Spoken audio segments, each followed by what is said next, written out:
देखा देखा भाई, का गजब के लड़की आवती है भाई। ए भाई, काल लड़की भी अरे देख के दिल मस्त हो गई बा। का विचार बा? सही कहा तारा भाई। अरे इधर रुक गई।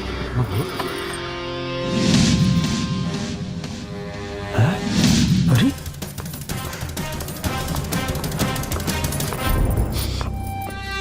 का बोले? कुछ ना, हम तो ईसवन के कहत रहनी है। तू कुछ तो बोलत रहले। तू बोले कि एकदम तैयार हो गल बड़ी, बिल्कुल खाए लायक। ते हम की खाइबे? इतना दम्बा कमर में।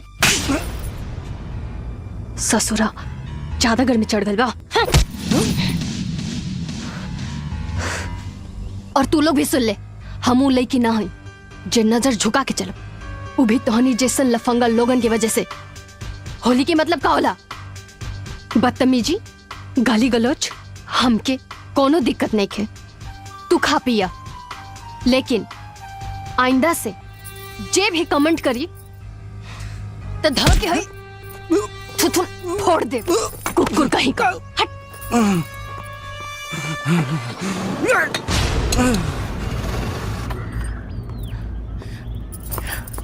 अरे बाप रे। सॉरी सोना। का सॉरी? हम कब से इंतजार करता नहीं और तू अभी आवता। तो के पता बा हम कितना मुश्किल से आयल बनी। अच्छा कोनो बात ना, हम तोरा खातिर कुछ ले आइल बानी। का? ना जे तो ना, प्लीज प्लीज ना। ओलिया!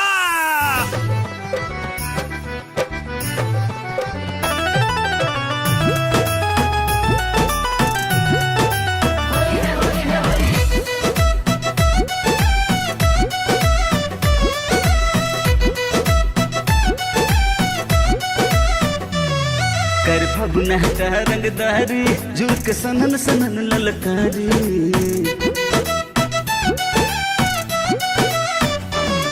कर फगुना का रंगदारी, झुक सनन सनन ललकारी। रंगवा के ने से छलकाई बाटे, रंग से भरल पिचकारी। उमड़ल फगुनवा में होलिया के दिनवा में फर फर उड़े गुलाल। मलपुआ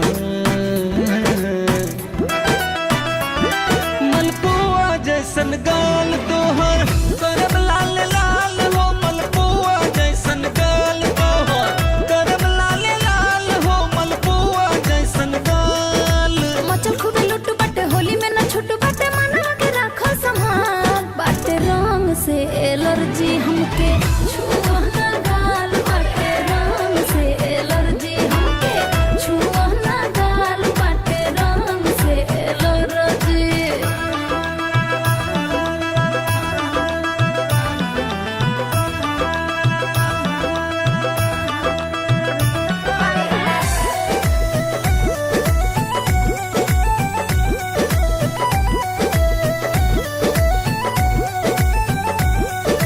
मन जद तोरा हो, तू रंग घोरा हो। कोई जोरी जोरा हो सारा।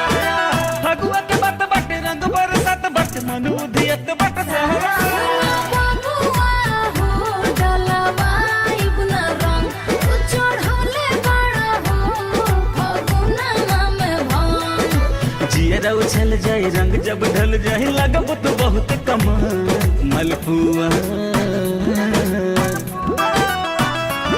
मलपुआ जैसन गाल तोहर, करब लाल लाल हो। मलपुआ जैसन गाल तोहर, करब लाल लाल हो। मलपुआ जैसन गाल।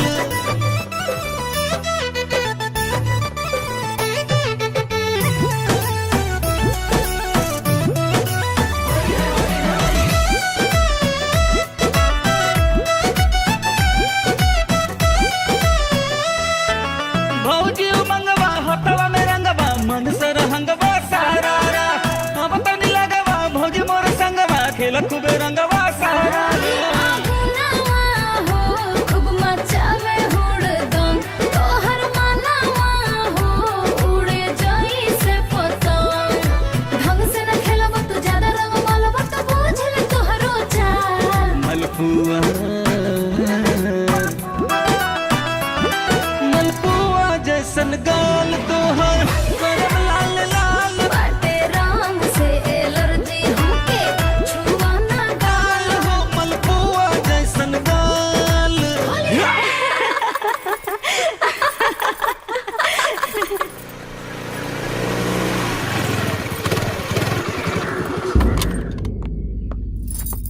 हम तोहरा से परेशान हो गइल बनी।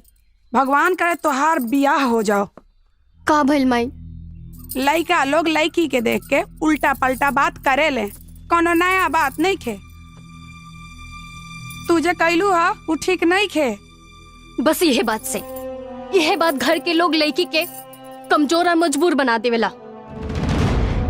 लड़का के तो हर तरफ से सपोर्ट मिलेला, तो फिर लड़की के काहे ना मिलेला? हर बात पे लड़की के रोक टोक लगेला। ये मत करा, वो मत करा, यहाँ मत जा, वहाँ मत जा। आखिर लड़का लड़की में अंतर कौन बात के बा? इहे अंतर बा, लाज शर्म लड़की के जेवर होला और गुंडागर्दी लड़कन के शान। हम ना मानी ले सब। लड़की लड़का से कहीं से भी कम नहीं खे। हम ओकरा के बहुत कम मानी हम। होली रहल यही से छोड़ देनी। दोबारा हमके मिली ना तो इतना मारब कि मारत मारत हॉस्पिटल तक ले जाए। हम केहू से डरे वाला नहीं छी। वाह वाह बेटी, बहुत बढ़िया।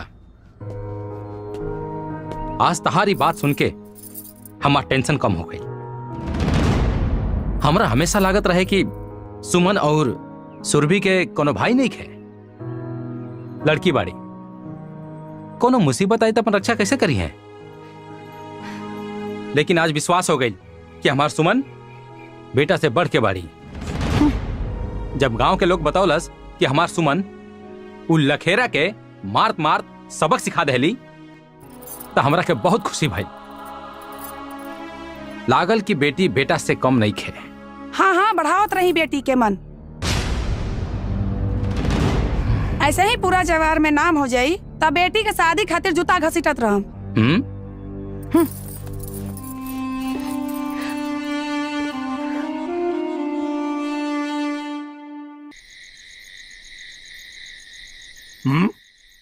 का सोचता रह लोग? गरम गरम बा, खा ला लोग ना तो सरा जाई। जीतू, ग्रेजुएशन पूरा होखे वाला बा। आगे की तैयारी के बारे में सोचला? मास्टर की डिग्री लेबा या फिर कंपटीशन की तैयारी? अब ही कुछ सोचले नहीं की। काहे सोचो का तेरा कोनो मुहूर्त निकाल पड़ी का?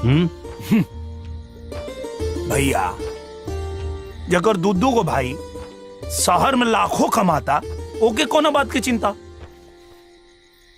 अभी परीक्षा दिले बानी ना, अब जबले रिजल्ट आवता तबले मजा करे दा लोग। तू ऐजा मजा के बारे में सोचता रहो। अब भैया तेरा भविष्य के लेके कितना चिंता करता रहे, तेरा कुछ पता बा? का भइल भैया के? अब ही तो कुछ भइल नहीं खे, लेकिन तू अपन जिम्मेदारी ना समझ पाना तो उनके शुगर और ब्लड प्रेशर जरूर हो जाई। काहे से कि भैया तोहरा नौकरी के लेके बहुत चिंतित रहलन। हाँ,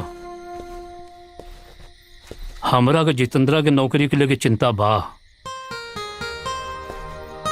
पर हमरा के अपने भाई पे पूरा भरोसा बा। ये भी एक दिन तू लोग जैसन समाज में हमार सर गर्व से ऊंचा करी। जौना दिन एकर नौकरी लागी ना, बाबूजी के सपना पूरा हो जाए। का हो? हाँ भैया, ला यही बात पखा ला। लावा। हाँ छोटे चाचू, हाँ तारा के मम्मी बुला रहल बड़ी। अच्छा भैया, हम आवतन भैया। चल चला। देखिए, ग्रेजुएशन अगर पूरा हो गई बा, लेकिन अबहिन भी ये अपने आप के बच्चा ही समझेला। हमरा तो यह ना समझ में आवेला कि अपन जिम्मेदारी कब समझी। भैया, आपके लाड प्यार ना एकरा के बिगाड़ के रख देले बा। प्यार आदमी के बिगाड़ेला ना, प्यार और दुलार में बिगड़ल आदमी भी संवर जाला। छोटा एक खातिर लाड लड़ावत बा, लेकिन हम जानी ला हमार भाई बहुत होनहार और जिम्मेदार बा।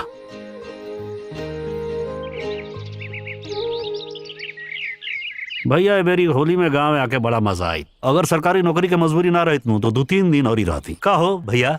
बिल्कुल सही। कोनो बात नहीं, तू लोग त्योहार पे आ गए, बहुत अच्छा लागल। ऐसे त्योहारे आ जाल करा तू लोग। जरूर भैया, जरूर। चला, ये सामान उठावा और गाड़ी में रख दो। अच्छा। ए कृष्णा, भैया आई पकड़, सामान उठा के गाड़ी में रख। हम भौजाई को उठा के गाड़ी में रखा। आवा भैया। हाँ, आ गेला। हाँ, और अब आप आराम करा और इधर अब खेती हम करब। का मतलब है तुहार?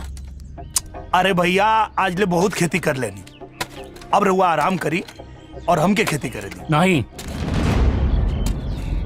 तो क्या खेती नहीं, नौकरी करे के बा। काहे कि हम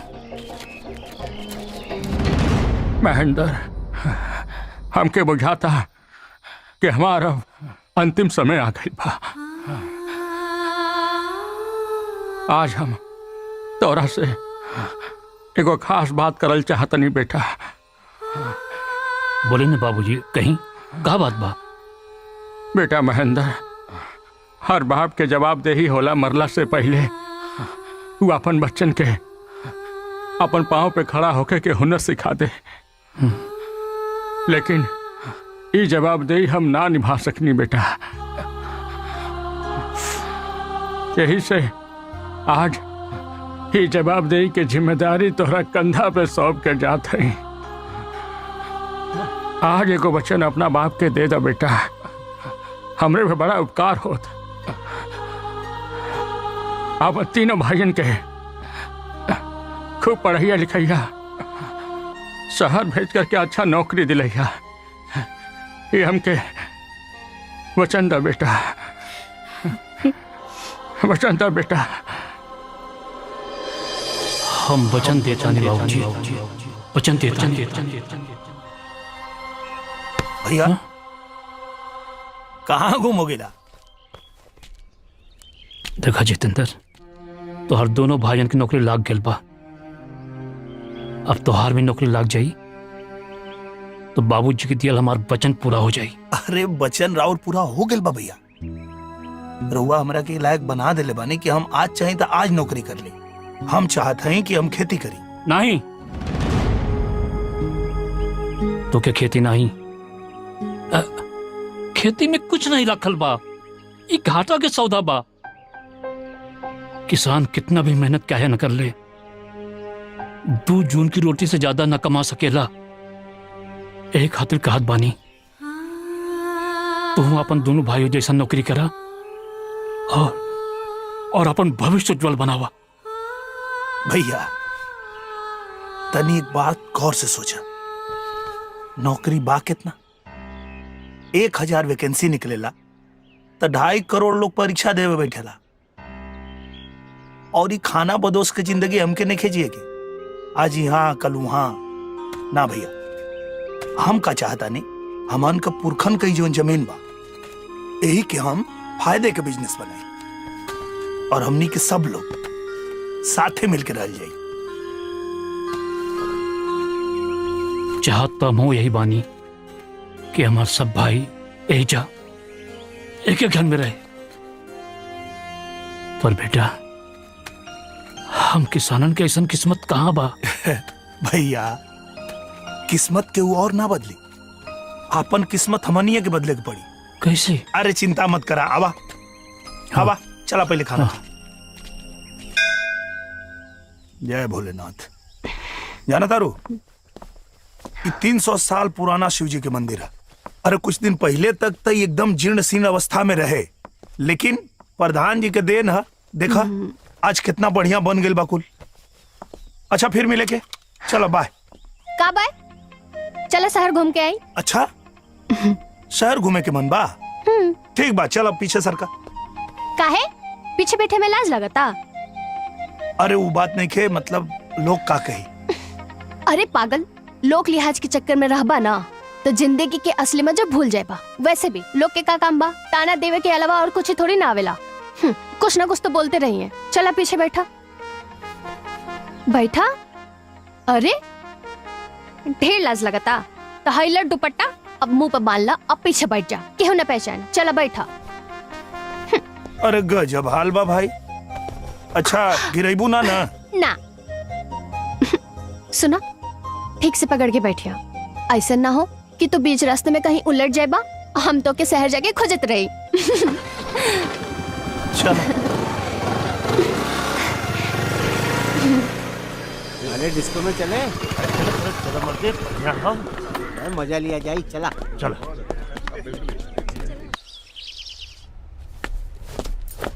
अरे भौजी नमस्ते। आप बहुत अच्छा खेलू है, बहुत जोर से भूख लागल रहे। अब एक मिनट, उठा ओइजा बैठा। काहे? ई भैया के सीठा तोरे खातिर हम दूसर थाली ले आवतनी।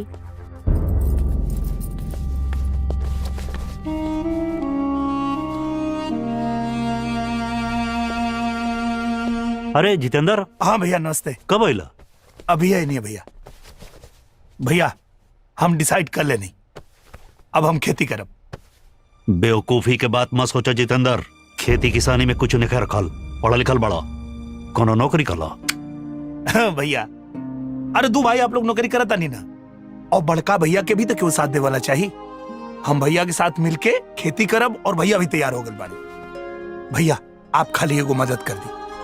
का चाहता रहा हमरा से? भैया वो कहा ना कि अब सरकार एगो योजना में अपने खेत में तालाब खुदवावे खातिर 52,500 रुपया देते, और हमान के खाली 52,500 लगावे के बाद अपने खेत में तालाब बन जाई, और हमने के खाली 52,500 रुपया लगावे के बाद, और ओकरा बाद हम में मछली पालन करब, ओहू से पैसा आई। और तो और भैया भौजी के एगो समूह बनवा दिले, और उनमें 15 लाख के इक्विपमेंट्स 12 लाख सरकार देतिया, और समूह के खाली 3 लाख देवे के बाद। एक मिनट जरा सुनी।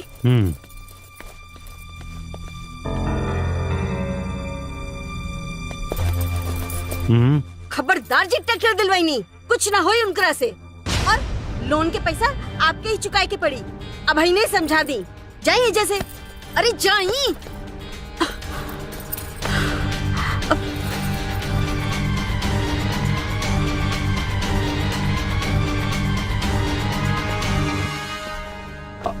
भैया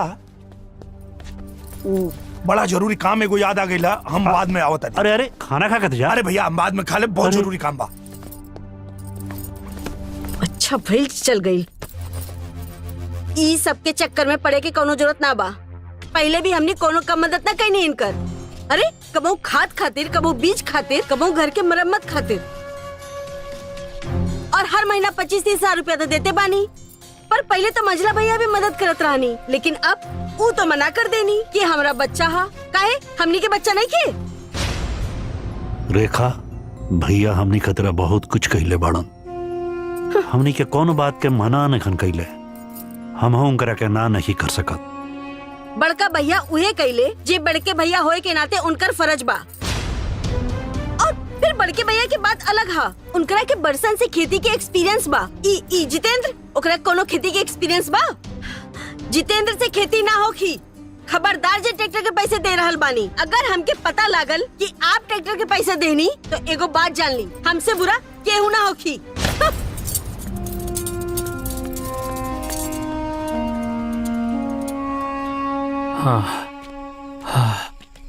महेंद्र भैया गजब हो गई।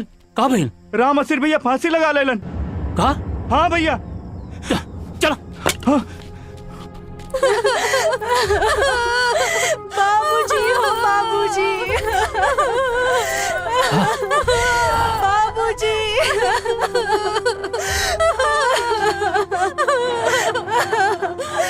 बाबूजी।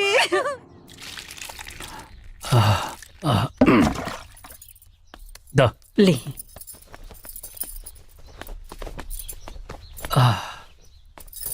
जाना तोड़ पार्वती का रामाशीष 2 साल से शादी की तैयारी करत रहे। हाँ अपन बेटी के परसोइया हमरा से कहस, ए भैया एहू साल जितना अनाज हुई सब बेच देहब। इस साल बिटिया की शादी खूब बढ़िया से करब।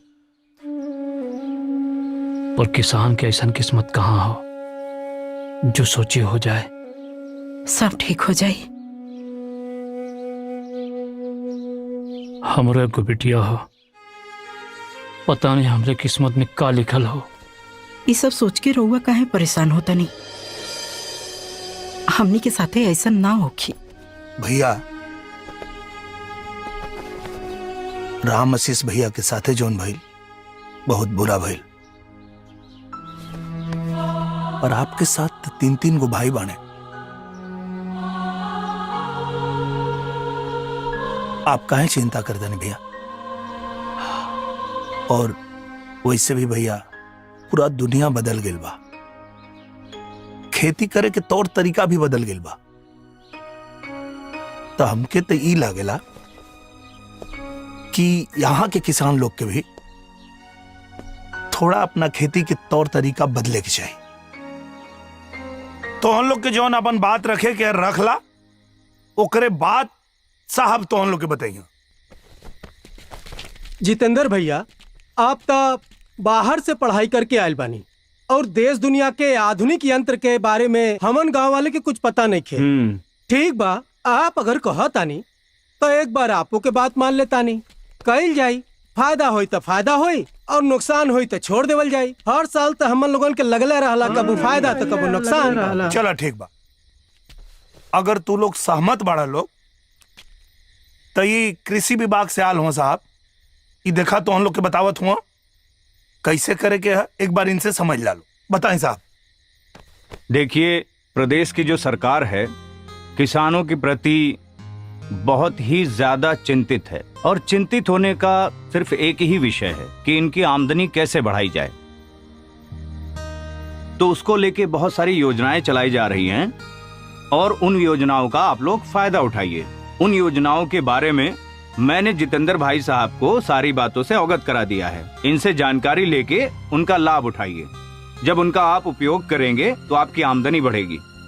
देखा, मूल बात यह है कि जवन खेती का तरीका आओ के बदले क्या काहे कि अगर खेती नुकसान का बिजनेस रही तो मल्टीनेशनल कंपनी आवत खेती करे। सही बात, सही ना, मल्टीनेशनल कंपनी खेती करे आवत है, मतलब खेती में फायदा। जी जी हाँ, अब वो खेती के करे का थोड़ा तरीका बदले के पड़ी। जौन वैज्ञानिक तरीका से खेती करवा लोगन तब जाके उमें लाभ होई। और एगो बहुत बड़ी गलती करे ला लोग, वो साहब जौन ये लोग डंठल जलाते हैं उसके बारे में बता दीजिए। हाँ, देखिए, हम लोग जान नहीं पाते हैं कि नुकसान क्या हो रहा है। हम अच्छाई की जगह पर बुराई का काम कर देते हैं। जो अपनी मिट्टी है, जिसको हम सॉइल कहते हैं, सॉइल के ऊपर जब हम किसी खरपतवार को हम जब जलाते हैं तो उससे हानिकारक कीड़े मकोड़े तो मरते ही हैं, जो लाभदायक कीटाणु हैं वो भी मर जाते हैं। हाँ। और सॉइल की जो उर्वरक शक्ति होती है, जो फर्टिलिटी है, जो उसकी उपज शक्ति होती है, वो भी समाप्त हो जाती है। इसीलिए सरकार चाहती है कि आप लोग जो हैं किसान भाई अपने खेत में किसी भी प्रकार का कोई खरपतवार, पुआल, कोई डंठल ना जलाएं। अगर आप जलाएंगे तो नुकसान आपका होगा। ओके, ना जलावे खातिर के नया नया उपकरण आला जोताई करे खातिर, जोने से कि वो जड़ से डंठल उखड़ जाई और वो खेत में सड़ के खाद बन जाई और उल्टा फायदा करी। और वो सिंचाई वाला जो उपकरण है साहब, और सिंचाई के लिए उपकरण आया है। पहले हम सिंचाई नाली बनाकर करते थे तो नाली में बहुत सारा पानी जाता था जिसका कोई उपयोग नहीं हो पाता था। और सिंचाई का मतलब ये नहीं है कि पूरे खेत को पानी से भर दिया जाए बेमतलब का। पौधे को कितना पानी मिल रहा है उससे मतलब है। इसलिए सरकार ने जहाँ पे पानी एकदम नहीं है या कम है तो वहाँ पर डिप इरिगेशन की पाइप जो है आपको सब्सिडी पर दे रही है, स्प्रिंकलर दे रही है कि कम पानी में अधिक फसल की सिंचाई कैसे की जाए। तो आप जो है उसका उपयोग करिए, जिससे क्या होगा, एक तो पानी कम लगेगा, खर्चा कम आएगा, पैदावार उससे भी अच्छी होगी। समझ गए? ये तो अच्छी, बढ़िया है। और सुना, वो जो उपकरण है सिंचाई वाला, उनमें 90% पैसा सरकार दी, 90% सरकार दे रही है, आज 10% सिर्फ किसान भाइयों को लगाना है।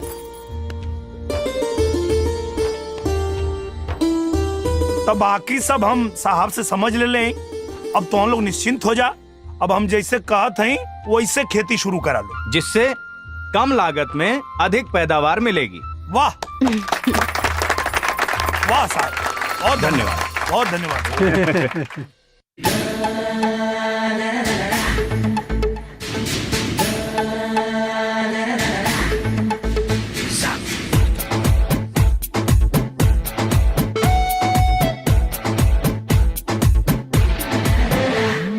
मिट्टी नहीं ये सोना है, फिर किस बात का रोना है। मिट्टी नहीं ये सोना है, राजा है दुनिया के साम्राज्य कोना कोना है अब हमको ही बनना है अपना बाग विधाता हम है अन्नदाता हम है अन्नदाता हम है अन्नदाता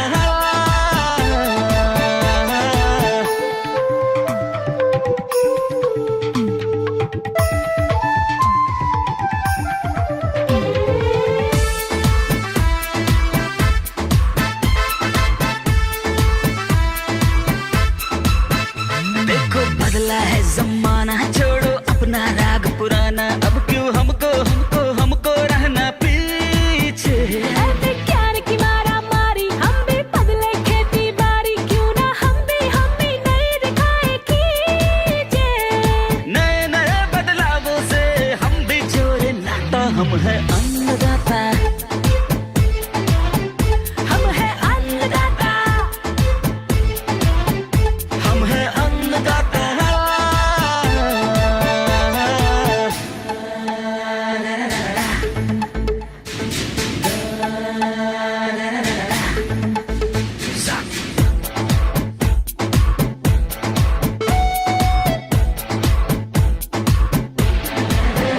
हम है मेहनत करने वाले क्यों ना नई ऊर्जा हम डाले बोलो फिर क्यों अपनी जेब हो खाली खेती हम दिन रात करेंगे पूरे देश का पेट भरेंगे अब तो इसकी उसकी सबकी भरेगी थाली धरती अपनी माँ है कैसे टूटेगा नाता हम है अन्नदाता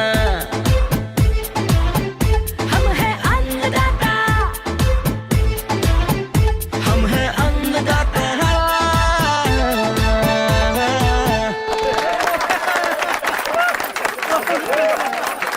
महेंद्र, ए महेंद्र, महेंद्र।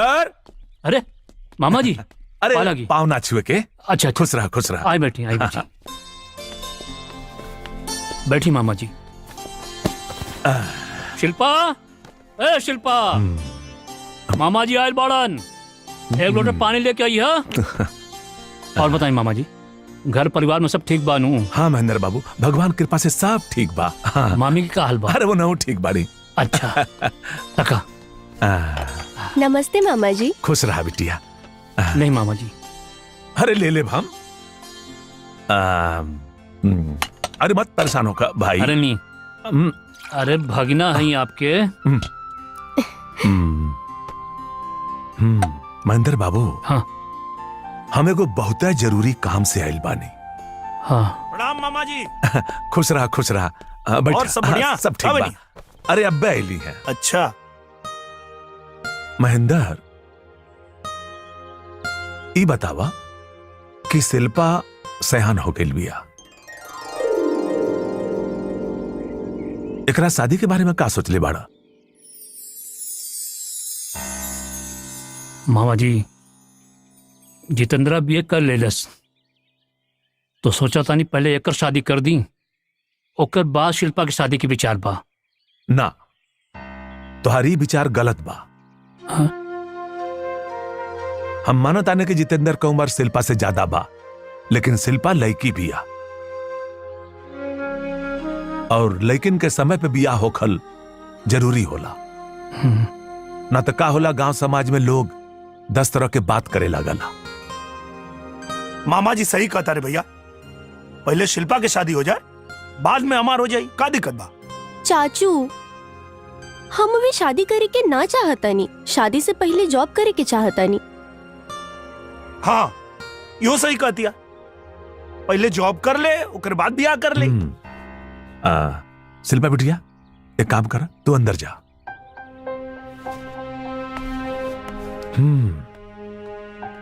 महेंद्र को बात कही। हाँ। लड़की जब सयान हो जाली ना, तो ओकरा खातिर अच्छा लड़का मिलल बड़ा मुश्किल हो जाला। अब फिर हमनी के समाज में लड़की के जॉब से ज्यादा शादी जरूरी हो खेला। लेकिन मामा जी जितेंद्र, तोरा के गांव समाज के बारे में ज्यादा जानकारी नहीं खे। मामा जी ठीक कहत बाड़े, तू एगो काम करा, भाभी जी से बोल के नाश्ता लेके आवा। जा जा। जी ठीक बा, ठीक है मामा जी। महेंद्र, हाँ हमरा नजर में एगो लइका बा। हाँ यही खातिर हम आइल बानी। लइका इकलौता बा, इंजीनियर हवे। अच्छा। घर के 40 बीघा खेत भी बा। अच्छा। और लइका देखे में भी सुंदर बा, घर दुआर भी अच्छा बा। हाँ। कम दान दहेज में पट भी जाई। हम तो ई कहब कि चल के देख ला, अगर मामला जम जाई तो चट मंगनी पट बिया कह के गंगा नहा ला। हम कल आपके साथ लड़का देखे चलब। तो ठीक बा। हाँ।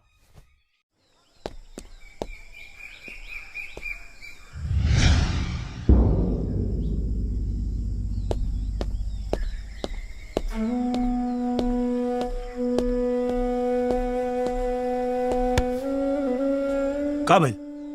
चाचू, हम अभी शादी ना करब।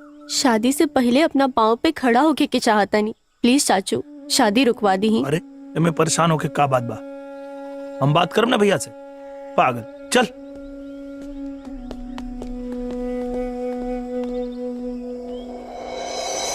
शिल्पा ठीक बोले तरी। बड़ा बड़ा शहर में देखा लड़की सब कहां से कहां पहुंच गई बाड़ी। बैंक से लेके एरोप्लेन तक उड़ा रहल बाड़ी। आ गांव की लड़की आज भी चूल्हा और चौका में फसल बाड़ी। लड़का आ लड़की में जब लड़की के घर वाला ही लड़की में इतना फर्क करी तो लड़की के ओकर ससुराल वाला लड़की के संगे पराया व्यवहार काहे ना करी। हम शिल्पा के साथ बने, ओकरा पहले नौकरी करे के चाहिए।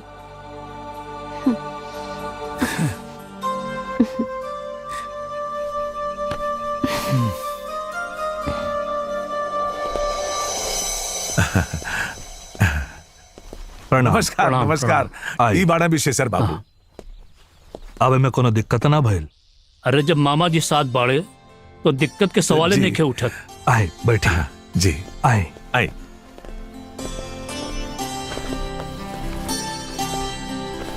इन्हीं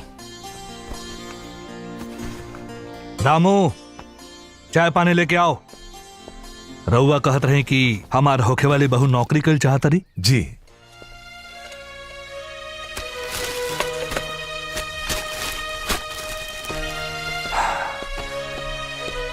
बहू नौकरी कर चाहत रही, हमारा कोनो एतराज नहीं खे।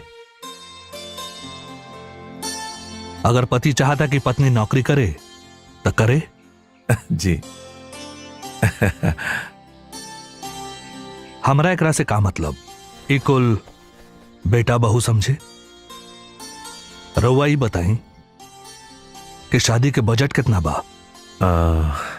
देखी, रउआ घरे शादी के रिश्ता लेके आइल बानी तब कुछ सोची विचार के आइल होखो।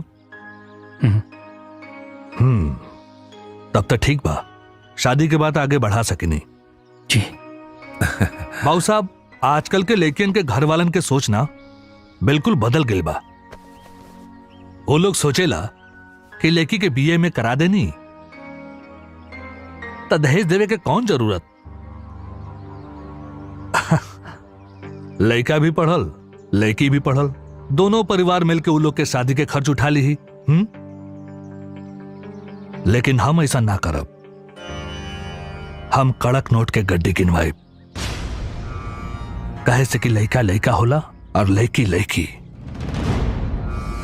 कौनो भी जन्म में लड़का लड़की के बराबरी ना हो सकेला।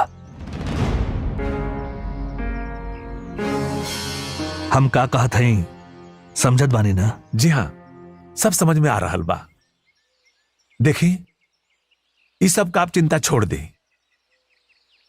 ई भले किसान बाड़ा, गांव में रहेलन, लेकिन इनकर दूगो भाई नौकरी में बाड़े। तो जौन मार्केट रेट चल रहा बा वो सब दिहल जाइए आपके। रउआ ई बताई कि लड़की देखे खातिर कब आई? लियो लियो लियो। अरे बेटी के घरे का पानी ना पियल जाला, डहरी में तो पानी पियल जाला, और कंजूस मामा ना कुछ खियले हुई है ना पियले हुई है। क्या हो गई? काम की बात सुना। अच्छा अच्छा। परसों लड़का के बाबू शिल्पा के देखे आ रहल बाड़न। रहुआ बढ़िया से देखनी है ना, काहे कि बाबू आजकल तोहरा पता बा ना कि शादी ब्याह में लड़का देखे में बड़ा धोखा हो रहल बा। अरे लड़का कुछ और करता, बतावल कुछ और जाता। लड़का वाले मामा जी की पहचान के बाड़न। अच्छा। हम छानबीन कर ले बानी। अच्छा। ई देखा लड़का की फोटो। अरे वाह, फोटोआ में तो बड़ा सुंदर दिखा था। बहुत अच्छा बानू, बहुत बढ़िया बा। बहुत बढ़िया। शिल्पा केने बाड़ी? अब भीतरे बा पढ़त हुई। शिल्पा, ए शिल्पा, यहाँ आवा। आओ भाग क्या आओ। ये देख भैया तोरा खातिर लड़का देख के आइल बाने। शिल्पा, तो के कौनो बात की चिंता करे की जरूरत नहीं खे। लड़का वाले तोरे नौकरी के खिलाफ नहीं खन। तुझे चाहता रू ना वही हुई। मतलब लड़का वाला समझदार बाने। हाँ। वाह, बहुत अच्छा। और दान दहेज के सब बात कर लेनी है ना? ज्यादा नहीं खे, औकाते भर बा। मतलब दहेज भी लिया सब? बिना दहेज के शादी क्या कराता? एसपी, डीएम, जज सब बिना दहेज के शादी नहीं क्या करत। जो समाज के दस्तूर बना वो तो निभाए के पड़ी। बाकी हमके दहेज की चिंता करे की जरूरत नहीं खे। हमार दोनों भाई पैसा के इंतजाम करे से पीछे ना हटिए। वो दोनों तो हमसे कितना बार कहलन, ए भैया शिल्पा की शादी की चिंता करे की जरूरत नहीं खे। हम कल सुरेंद्र और राजेंद्र के पास जाता नहीं। ऐसे का करे के हुई वो जाके सब समझता नहीं। खबरदार जी, ट्रैक्टर दिलवाई नहीं, कुछ ना होई उनकरा से। और लोन के पैसा आपके ही चुकाए के पड़ी। अब ही नहीं समझा दी, जाइए जैसे। अरे जाइए। ए जितेंद्र, का भइलो? ना भैया, वो हम ही कतर नहीं है कि भौजी। हाँ। वो वहाँ जाए से पहले भैया लोग के को फोन कर दे। हाँ। जितेंद्र, हम बात कर ले बानी। और यो संजोग देखा कि सुरेंद्र भी राजेंद्र के घर आवे वाला बा। दोनों से एक के जगह मुलाकात हो जाई। कम से कम फोन करके ही तो बता दा कि बहनी की शादी तय हो गई। पागल बड़ा हैं? ये सब बात फोन पे कर जाला हैं? हम जाता नहीं ना, हम सब बतिया ले। ठीक बानू, तू चिंता काहे करत बड़ा?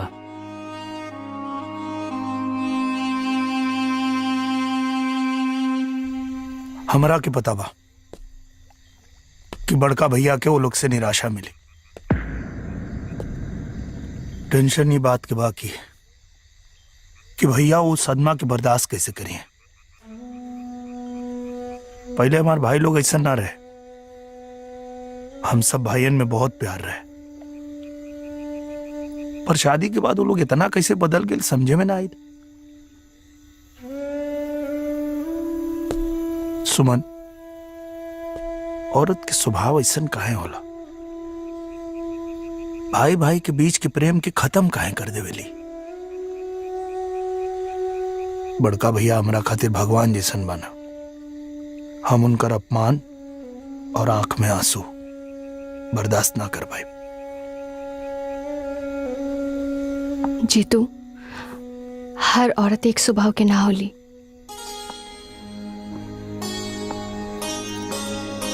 जीतू, तो हर बड़की भाभी भी ता औरत बड़ी ना। जे भी हो रहल बा ओमे तो हर दोनों भाइयन के कम दोष नहीं खे। वो अपना बड़का भैया के प्रेम और त्याग कैसे भूल गए ले?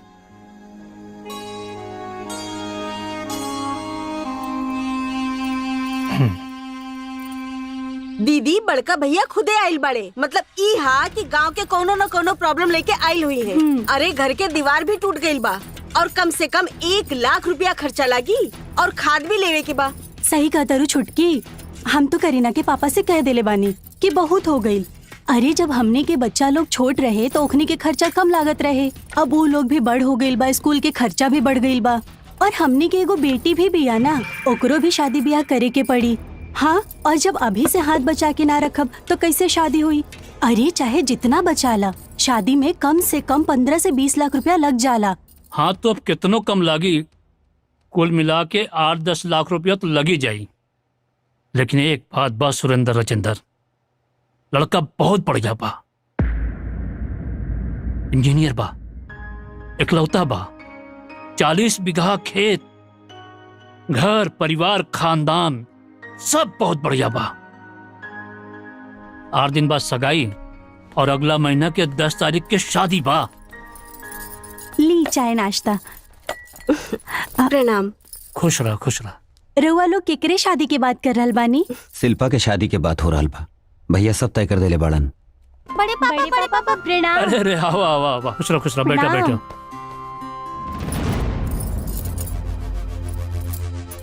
एक मिनट सुनी, तनी अंदर आई ना।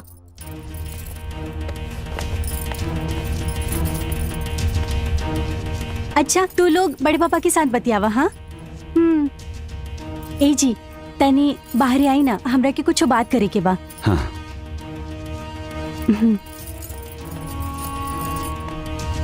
भैया आप चाय पिया, हम आवता नहीं। देखा हम तो लोग खातिर का लाल बानी, ई देखा, ई तोहरे खातिर आई, तोहरे खातिर। पढ़ाई लिखाई ठीक चलत बानू? हाँ बड़े पापा। जा जा जा जा पढ़ाई करा जा। इतना दहेज देके शादी कईल जरूरी बा? बोली का बोली भैया, ये शादी फिक्स करे से पहले हमरा से पूछ रहा का? हाँ? हमने के दोनों भाई के अभी ये पता चलता। अरे तो अब पता चल गई ना, जरूर वो दहेज खातिर पैसा मांगे आयल हुई है। हम दोनों जाना से कह देता नहीं कि एक को पैसा देवे के कोनो जरूरत नहीं खे। सारा खेत तो उन्हीं की जिम्मे बा। 25 से 30 साल हो गए खेती कर रहल बानी, हमने तो 100 रुपया भी नहीं खी जानत। अरे छोटकी, सब पैसा वो जमा करके अपने पास रखले हुई हैं। वो झुट्ठो हमने के लागे आ गई पैसा मांगे खातिर। भैया रेखा अब भाभी ठीक कहता लो, आखिर शादी के पैसा के हम इंतजाम कहाँ से करे? हमरो तो बच्चा बड़ा साल पढ़ाए के बाद, लिखाए के बाद, शादी करे के बाद। हम इस शादी में 15-20 हजार से ज्यादा ना दे पाए, बाकी रोरा अपन सोच ली। तोहरा का लागत है? हमरा लगे पैसा के बरसात होता। हमरो एगो बेटी भी है, धीरे धीरे वो सयान होतिया। ओकरा शादी ब्याह के लेके हम खुद बहुत चिंता में रहता नहीं।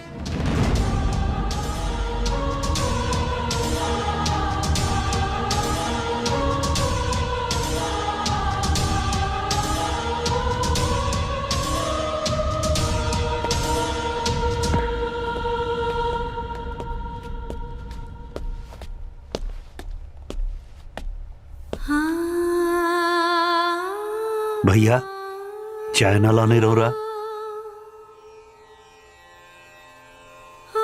ना राजेंद्र, चाय ना पियब, गैस हो जाला। डॉक्टर पिए खातिर मना कह दे बा। अच्छा हम अब चलत तानी। आप भैया इतना जल्दी? हम खबर देवे आयल रानी, बाकी सब लोग सगाई में जरूर आइया और बच्चन के भी ले आइया। ठीक बा, चला तानी। प्रणाम। खुश रह।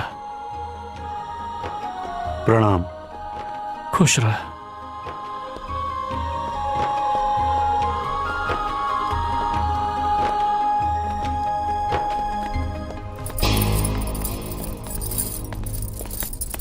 का भइल जी? भैया हमनी के बात सुन लाल है, यही से नाराज हो गई। ठीक भाई जे सुन लेनी, हमनी के मना तो ना करे के पड़ल। अरे इतना साल से खेती बाड़ी कर रहल बाड़े, खूब पैसा बचा के रखले हुई हैं। सुनी, छुटकी एकदम सही कहतिया। हमनी के उनका बीच में आवे के कोनो जरूरत नहीं खे और ना ही उनकरा के पैसा देवे के बा।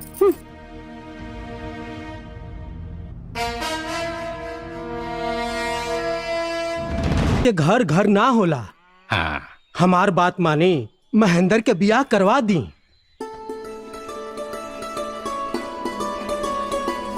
अरे अरे ई का करता लो? तो हर जगह पैर में नहीं, हमार दिल में पा। आवा। क्या हो सकता? अरे तू लो, भैया भैया हम कमरा में ना सुतब, हम तोहरे लगे सुतब, हमनी के डर लागता। आवा, आजा आजा।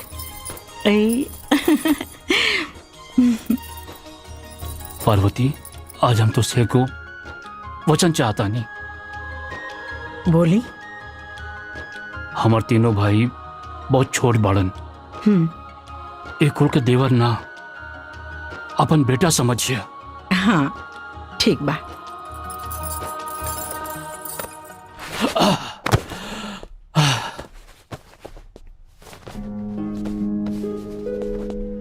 सेठ जी, इतना कम कीमत पे हम अनाज एक खातिर देनी है कि परसों हमको अपने भाई के पैसा भेजे के हो। देखिए सेठ जी, धोखा ना हो के चाहिए। महेंद्र बाबू चिंता मत करो, पैसा बिल्कुल टाइम पे मिल जाए। ठीक बा, चलो तानी। पार्वती, ये देखा हमार कुर्ता पीठ पे से चसक गइल बा, एकरा के तनी सीधा। ये कुर्तवा कितना पुरान हो गई, दूसर काहे नहीं खिले लेत। तो जाने लू, हमरा के सुरेंद्र राजेंद्र के अच्छा से पढ़ावे के बा। बाबू इतना देर हो गई, अभी तक तो हर भैया ना आए नहीं। आज ही आगे ले आ गई नहीं। हाँ। देवर जी लोग से बात हो गई, पैसा के इंतजाम हो जाए ना। पार्वती, पैसा के इंतजाम हो गई। हाँ। हमरा के अपने दोनों भाइयों पे पूरा भरोसा रहल। अरे शादी की बात सुन के इतना खुश भइलन, ई देखा मिठाई देला ना। हाँ। कहे लगना है भैया, शिल्पा के शादी में कोनो कमी ना होके दियल जाई। इतना धूमधाम से शादी कल जाई, इतना धूमधाम से कल जाई कि पूरा गांव में ऐसा शादी ना भइल होई। हमार गला सूख रहल बा, तनी पानी लेके आवा। हाँ लेके आओ तनी।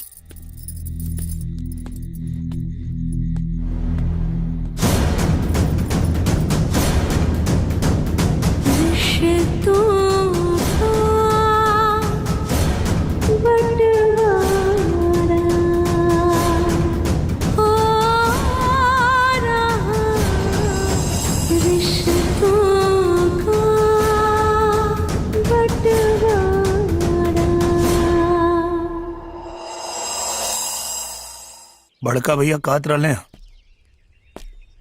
कि दोनों भैया लोग मान गए बा और कहल लोग कि शिल्पा के शादी में कोनो दिक्कत ना आवे दी लोग। लेकिन हम बड़का भैया के चेहरा पढ़ लेनी। बड़का भैया झूठ बोला तारे, जरूर दोनों भाई मना कर दिले हुए हैं। अब बड़का भैया की टेंशन कैसे दूर करी, यह समझ में नहीं आवत। दहेज लड़का लड़की के परिवार खातिर कितना बड़ दुश्मन बा, आज ही बात हमके समझ में आ गई। पता ना कि लड़का लड़की के बीच में इतना बड़ भेद कैले बा, लेकिन जे भी कैले बा वो लड़की के बहुत बड़ दुश्मन हुई। हमके तो हमार दोनों भाई लोग दुश्मन लगता। भैया और भौजी कहा ना कैलो लोग खातिर, और आज भैया भौजी के तपस्या के ही सिला दे रहल बालो। और दोनों के हम कबो माफ ना करब।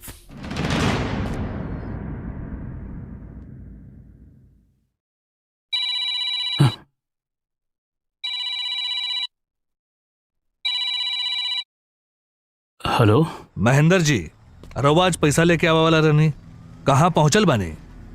हम और इंतजार करता नहीं। विश्वेश्वर बाबू, हमके 2-4 दिन की मोहलत और दे दी, हम पैसा के इंतजाम में लगल बानी। पैसा मिलते ही हम रउआ के पास आ जाए। पहला इंस्टॉलमेंट में ही हाल बा, तागे का हुई महाराज। देखिए अगर पार नहीं लागत तो प्रोग्राम कैंसिल कर दी। अभी कोनो जरूरी बा कि सबके दमाद इंजीनियरे होके? अरे बेरोजगार बाड़े, चपरासी बाड़े, वो सब का करी है? हाँ ऐसा करी, रउआ कोनो दूसरा दरवाजा देख ली। ना ना विश्वेश्वर बाबू, ऐसा बात ना कहीं। ता कैसन कहीं? का करी हैं? आपके वजह से हम अपन टाइम और अपन रेपुटेशन खराब ना करब। बस हमके हमके एक मौका और दे दी, 2-4 दिन। ठीक बा, लेकिन एक बात कान खोल के सुन ली कि शादी से पहले हमरा के पूरा पैसा मिल जाए के चाहे। पूरा पैसा मिली तभी यहां से बारात उठी। और हाँ, ओ समय अपन इज्जत और प्रतिष्ठा के दुहाई मत देवे लागब, काहे कि हम पैसा कौड़ी के मामले में बहुत सुलझल आदमी बानी। ना ना, ऐसा कुछ ना होई। बेटी की शादी का मामला बा, हम जल्दी आपके पास आवतानी। ठीक बा, प्रणाम।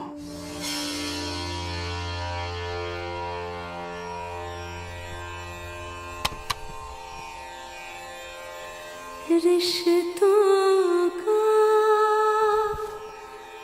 बंटवारा। बाबूजी, हमरा के बहुत भरोसा रहे कि शिल्पा की शादी में दोनों भाई पूरा मदद करिए, लेकिन हम गलत साबित हो गए। नहीं, हम अपन आंख से देखनी है कि परिवार के पाया में खून लग गई बा। अब एकरा के गिरे से बचावल बहुत मुश्किल बा।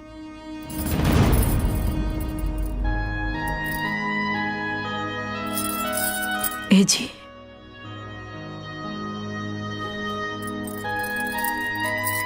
हम और सब बात सुन ले बनी। अगर वो लोग अपना कर्तव्य के नइखे समझत तो हम वो लोग के समझाए। आप बड़ी मेहनत से हमनी के ये घर बनौले बनी जा, इतना आसानी से ये घर के ना टूटे दे।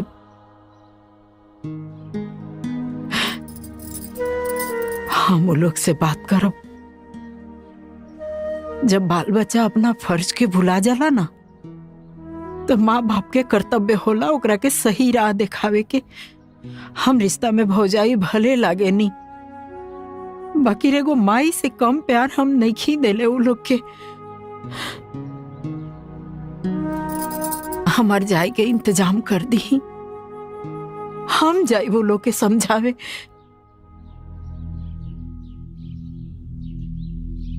का समझेबू हैं? वो सब बच्चा ना रहल, बड़ हो गइल बा, हमसे भी ज्यादा समझदार। शिल्पा के माई, पंछी के बच्चा के जब पर आ जाला ना, तो अपन घोंसला छोड़ देला और फिर कबहू वापस ना आवेला। यह संसार के रीत बा। लेकिन पंछी और मनुष्य में अंतर बाना। जमाना बदल रहल बा, एक खातिर अंतर भी बदल रहल बा। हम तो सुन ली कि बड़ा बड़ा शहर में बच्चा लोग अपने माँ बाप के घर से बाहर कर देले। लेकिन ये तो गलत बात बाना। का गलत और का सही, ये एक व्यक्ति नहीं, समाज तय करेला, समझ लू। तो कोनो बात की चिंता मत करा। कैसे हम चिंता ना करी? आखिर हमनी के शिल्पा के दहेज के इंतजाम कैसे होई?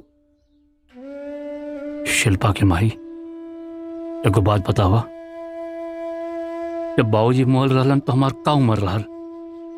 हमार कंधा भी मजबूत न रहल। तो सब बात के गवाह बाड़ू। फिर भी हम परिवार की जिम्मेदारी निभाईनी ना, केहू को कोनो बात की तकलीफ ना होके देनी।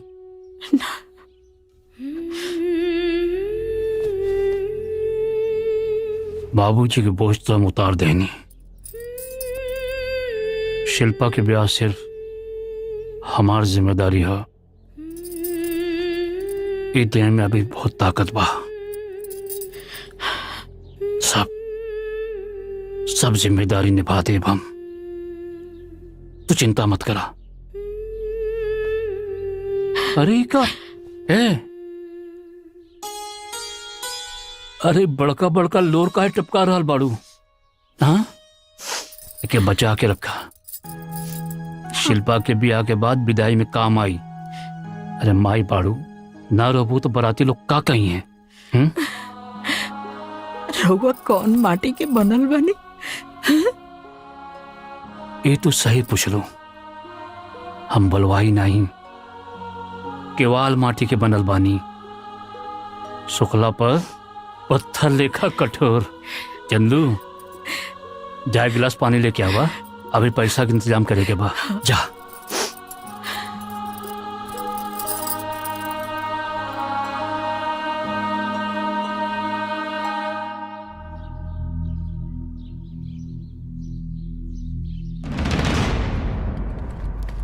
नमस्कार सेठ जी। नमस्कार भैया, नमस्कार। बैठिए महेंद्र जी, बैठिए। सेठ जी, पैसा दी, हमका जल्दी बा। अच्छा अच्छा, ये ले। ई का बा सेठ जी? तोरे ऊपर संदेह करे के कोनो जरूरत नहीं है। जैसे आप 4 भाई बानी, वैसे हमरो 2 भाई बाने। रुपया पैसा के मामला बा, कागज बनावे के पड़ी।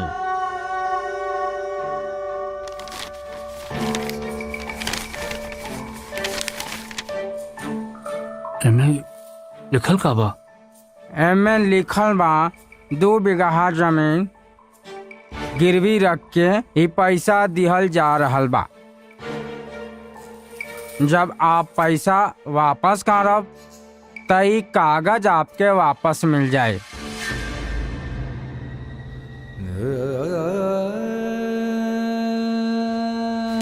नहीं, इले, बस पैसा दे दी। महेंद्र बाबू, हमरा के गलत मत समझिया।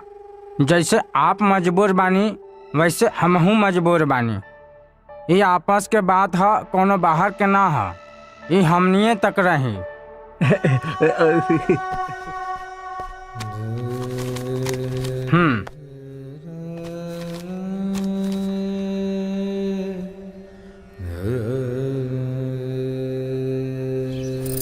शिल्पा, हाँ? चाचा की रोटी लेके आवा। देता नहीं। ठीक बना ले बहना। बस कर, बस कर। पार्वती, हाँ? पैसा आ गए। सुरेंद्र राजेंद्र पैसा भेज दिलन है। हाँ? हमका लड़का वालन के पैसा दे खातिर आजे जाके हुई। हाँ। जल्दी से एगो धोती कुर्ता निकाल दा। हाँ, हम तैयार होत बानी। चलिए, हम देता नहीं। दे क्या होता नहीं।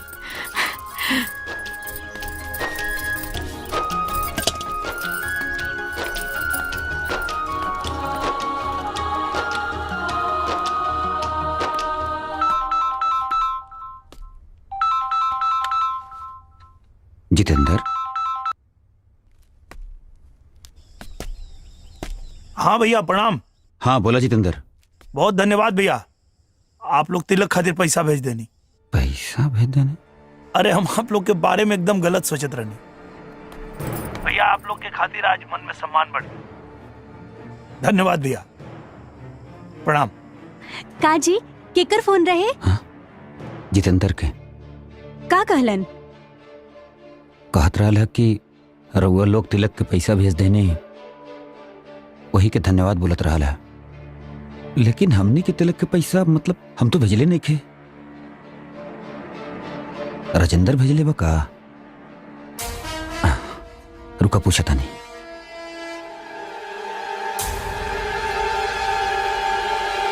भैया प्रणाम। हाँ, खुश रहा राजेंद्र। अरे हम के ना बतावला हा और भैया के तू पैसा भेज देला तिलक खातिर का? बड़का भैया के पैसा हम भेज दी। हाँ ना तो जितेंद्र तो बतावत रहा कि तिलक के पैसा आ गइल बा और धन्यवाद बोलत रहा का? जितेंद्र कॉलसिया की बड़का भैया के पैसा हम भेजले बानी। अरे भैया, हमारे लगे पैसा कहाँ बाकी हम भेजब। अच्छा ठीक बा, तू चिंता मत करा, हम पता लगाओ था नहीं सच्चाई का बा। ठीक बा भैया।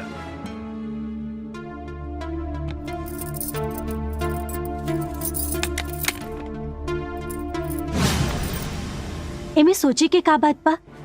हम कहले ना रही, वो पैसा जमा करके रखले हुई हैं। झूठे आगेले हमनी से पैसा मांगे खातिर, ताकि उनकर जमा पैसा जमा रहे। ओहो, ई तो बहुते चालू बानी बड़का भैया और भाभी। और तू उनकरा के बहुत भोला भाला समझत रहला ना, देखला। मझला भैया और सजला भैया के बारे में हमार सोच एकदम गलत निकलल। जाना तारू, भैया लोग तिलक के पैसा भेज देले हैं लोग। यही से कहल जाला केहू के बारे में पहले से राय ना बनावे के चाहिए।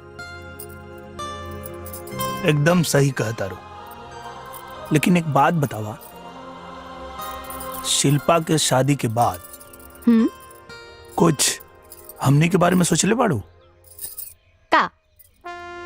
मतलब हमनी के भी शादी वादी करे के? अच्छा तो ठीक बा, लेके आजा बारात। लेकिन सुना, हम सुहागरात घर के छोटा कमरा में ना मनाई। तब कहाँ मनेबू? हम कहीं दूर रोमांटिक जगह में, खुले आसमान में, तुम्हारे साथ में। अच्छा, खुला आसमान में?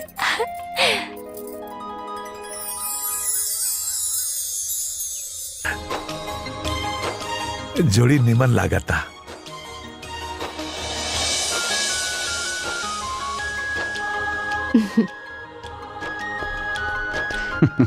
हाँ।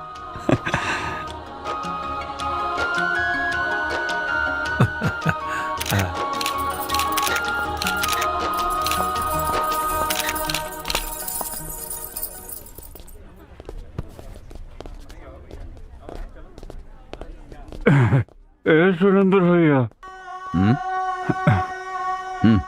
जौन सगाई हो रहल बा ना, तू हमारे बड़का भैया के वजह से हो रहल बा।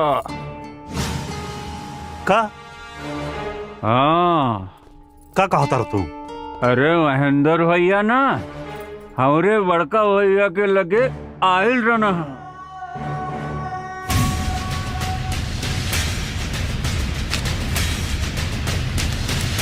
देख लेनी ना, हम जौन कहले रानी उहे भइल ना। ऐसे नहीं करके उस सब के हिस्सा हड़प जाइए।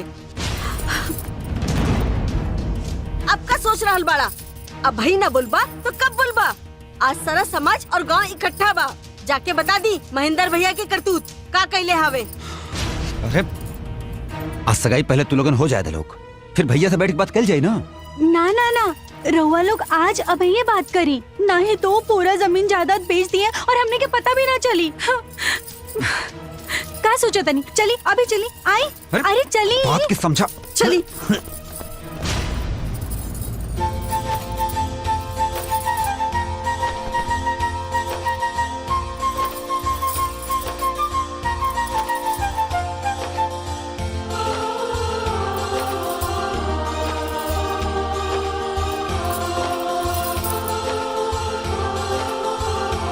बंद कर अलवानी साहब। सब केहू अपना अपना घरे जाओ। सगाई के रस्म बाद में होई, पहले बंटवारा होई। ये का बात करता रहा? का बकवास करता रहा तू लोग? जितेंद्र भैया हमने की धोखा दिले बाड़न। धोखा? कैसन धोखा? हमने के बिना बतौले जमीन गिरवी रख दिले बाड़न भैया।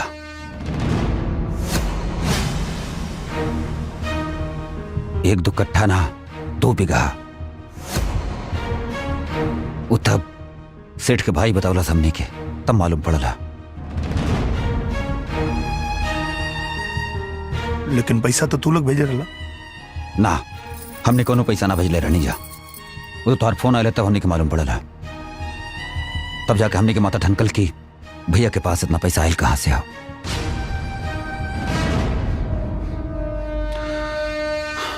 खैर अब पहले बंटवारा हुई, ओकरे बाद फिर कोनो सगाई हुई।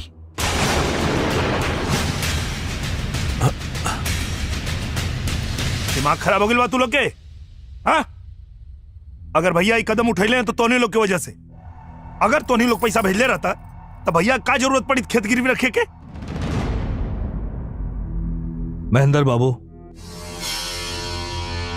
ये सब का हो रहा बा?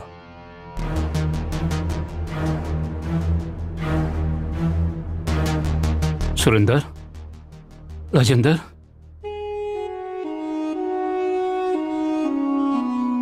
बिटिया की सगाई हो जादा हम तो लोगन के बाद में सब बात बताओ तानी। का बताई रहुआ? हमनी के सब पता चल गई। अब पहले बंटवारा होई, ओकरा बादे कुछ और होई। का महाराज, चला लोग जे अपन सहोदर भाई के साथ इतना बड़ धोखा कर सकेला वो बाकी लोगन के साथ का करी। अभी सगाई ना हुई ना, रिश्ता कैंसिल।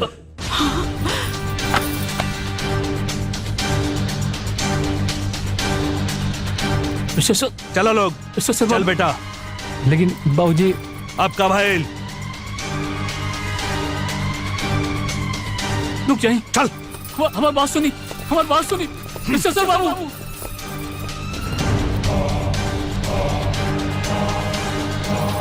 बाबू, मिस्टर बाबू रुक जाइए।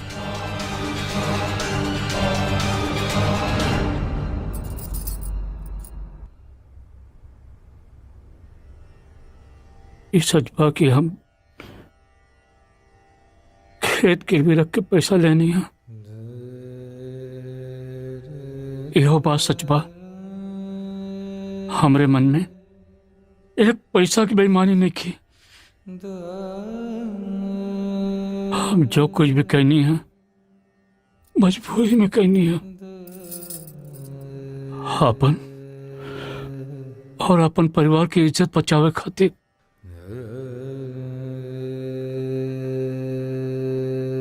भाई तू लोग भरोसा रख, हम पैसा देके खेत छुड़ा ले तो इन लोग की इज्जत पे आंच ना हवे दे।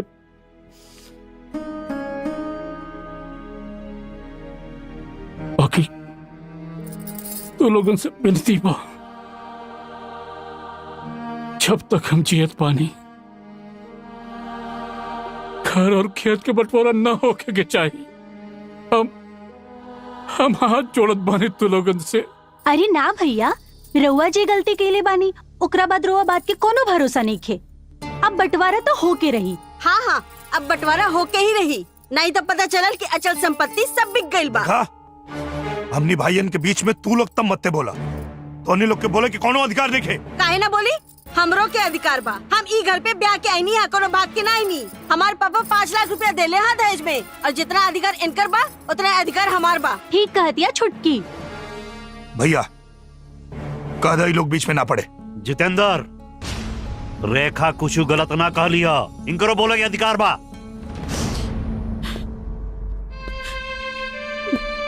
तो लोग के का लगा भैया जो कैले वो गलत कैले, भैया जो भी कैले हैं एकदम सही कैले। अपने हाथ में रहा जितेंद्र। का हाथ में रह के बात करी, का हाथ में रह के बात करी। हमरा पता ना रहे कि तू दोनों लोग एकनी के गुलाम हो गए वाला लोग। जितेंद्र, सुरेंद्र,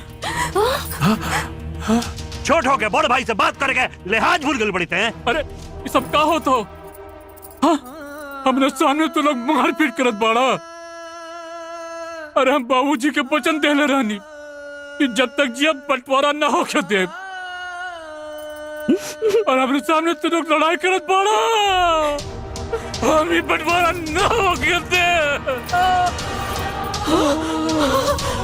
अरे भैया हो गए, भैया भैया लाओ जल्दी। भैया देख लेनी दीदी, असार देनी नया नाटक। भैया भैया भैया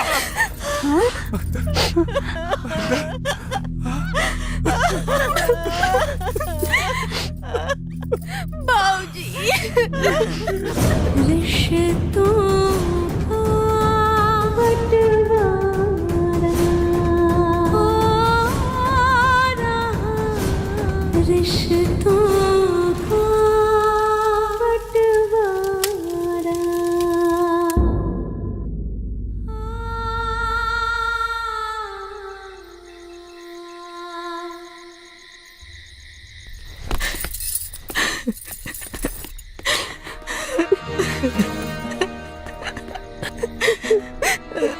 मत रो।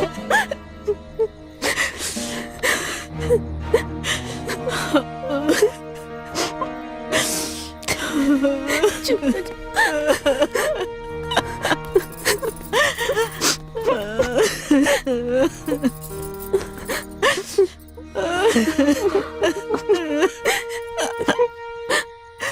खबरदार खबरदार, अगर भाभी की छोला था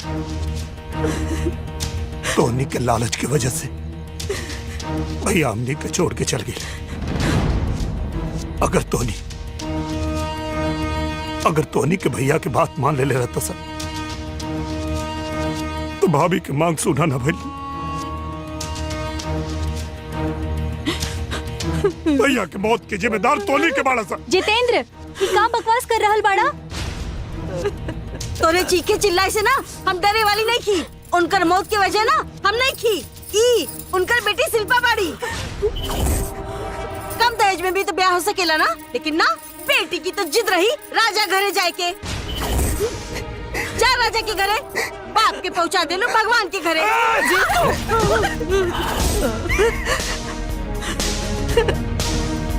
का चाहता रहा तू? का चाहता रहा कि मुआला के बाद उनका आत्मा के शांति ना मिले? काहे हमार जियल मोहाल कैले बड़ा? हे भगवान, का हम गलती कैले रहे भगवान? कौना गलती के तू सजा दे रहल बड़ा?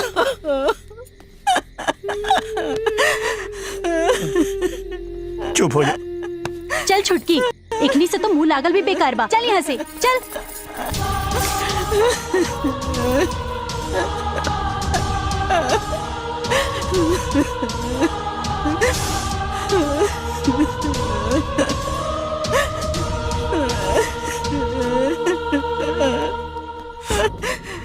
चुप रहा भौजी।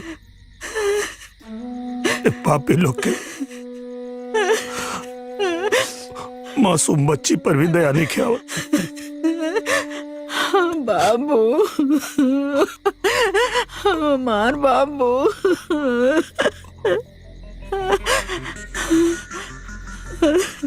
अपने के भाभी तो संभाल अपने आप के। हम उस शिल्पा के देख क्या होता नहीं। हम शिल्पा के देख क्या होता नहीं।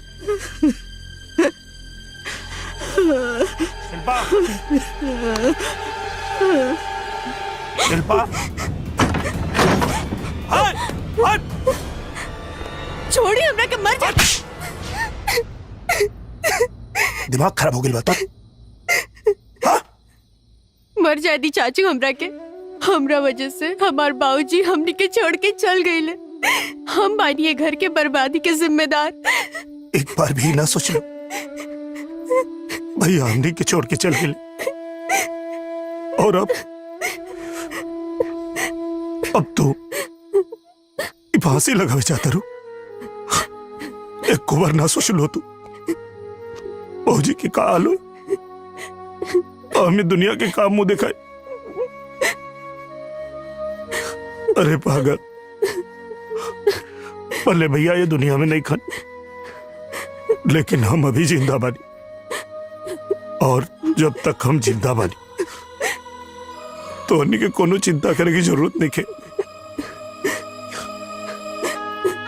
अब समझ कि हम ही तुर बाप बानी। चाचा,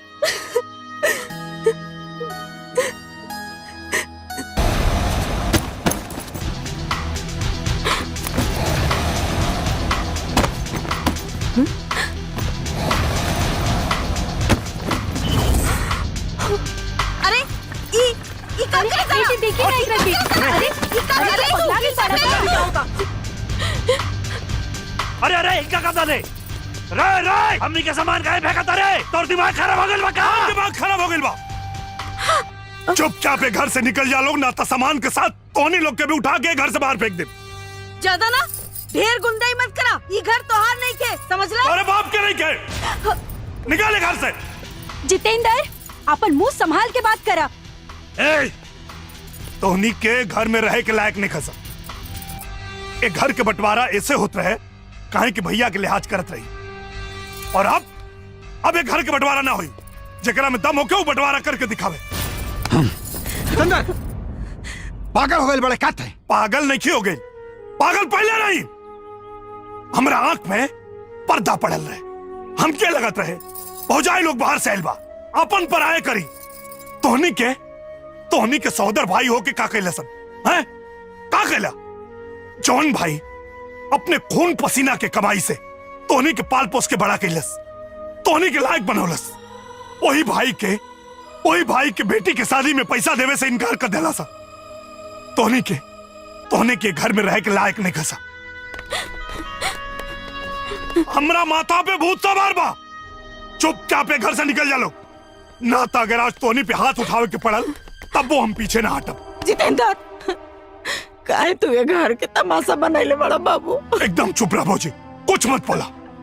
तो के भैया के कसम, तोरा खातिर हमरा मन में बहुत इज्जत बा, लेकिन एकनी के मन में तोरा पति कोनो इज्जत नहीं खे। चुप रहा, एकनी के एक घर में रह के लायक नहीं खसा। भौजी, इलाद के भूत हवे सा, बात से समझे वाला ना हवे सा। लाठी कहाँ बा अभी समझाओ तारी। लाठी ले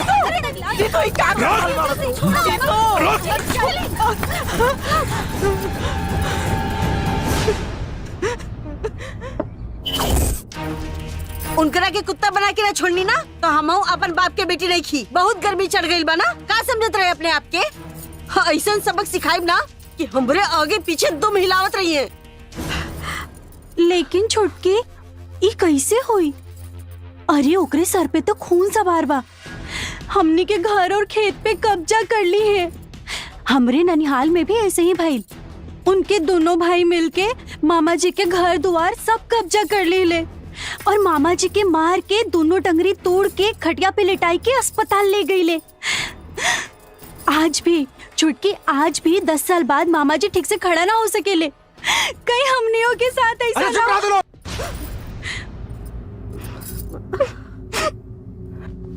तनी हमरा के अस्थिर दिमाग से सोचा था लोग करे के काबा। भैया एगो दोस्त हमार वकील बा, कहत ओकरा से बात करके देखी का कहेला। बात करा ओकरा से। वकील साहब, ऐसा कुछ करी कि सबसे पहले तक खेती पर रोक लग जाए। खेती बंद तो अनाज ना होई, ऊ लोगन के घर छोड़े के पड़ जाए, तब समझ में आई कि ऊ लोग कितना बड़ गलती कर रहल बा। जैसा आप चाहती हैं वैसा ही होगा।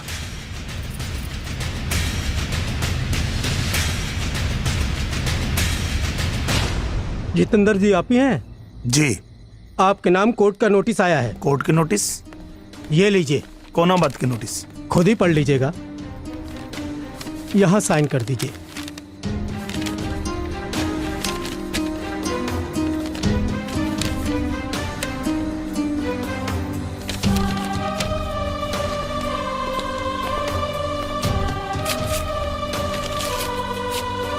जीतू, कैसा नोटिस है बेटा?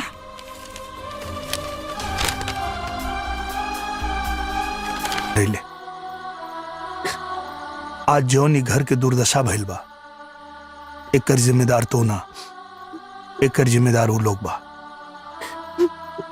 तू तो ये घर के लक्ष्मी हो बेटा, लक्ष्मी हो तू।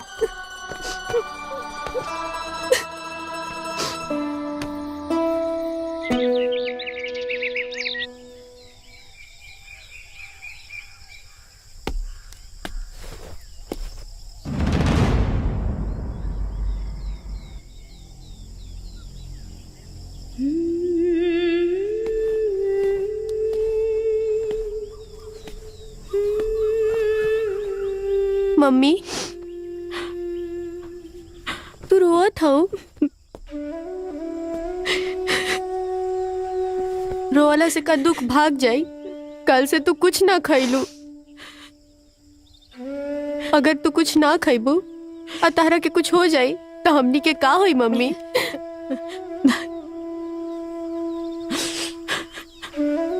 थोड़ा सा खा लो मम्मी। नहीं, भूख नहीं के बाबू। थोड़ा सा खा लो मम्मी, भूख नहीं। थोड़ा सा खा लो प्लीज। तो खैलू जब तू ना खैलू तो हम कैसे खा सकीला तोहरे बिना?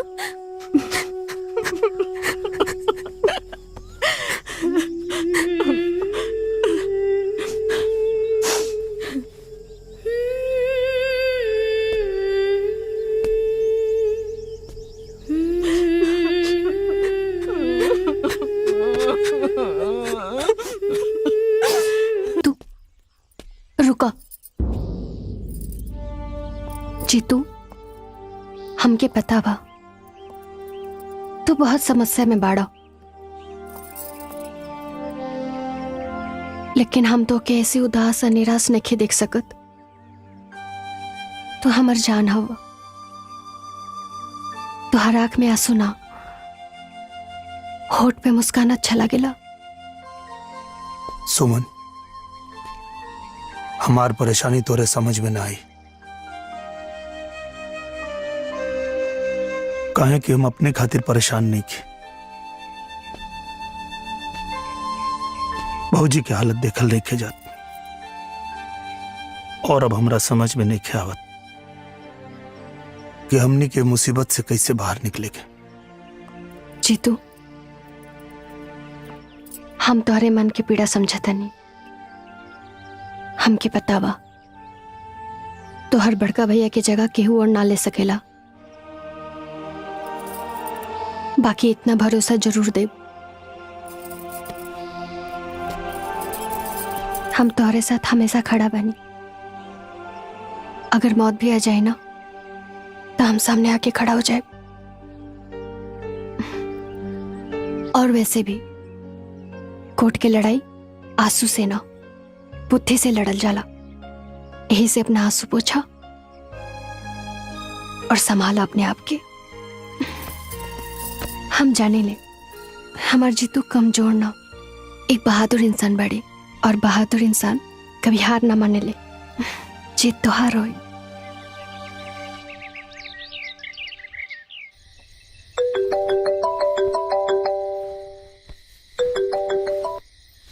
हाँ वकील साहब। जितेंद्र, कल कोर्ट की तारीख है, 11 बजे पहुंच जाना। जी ठीक है, हम 11 बजे पहुंच जाए न्यायालय। जी नमस्ते।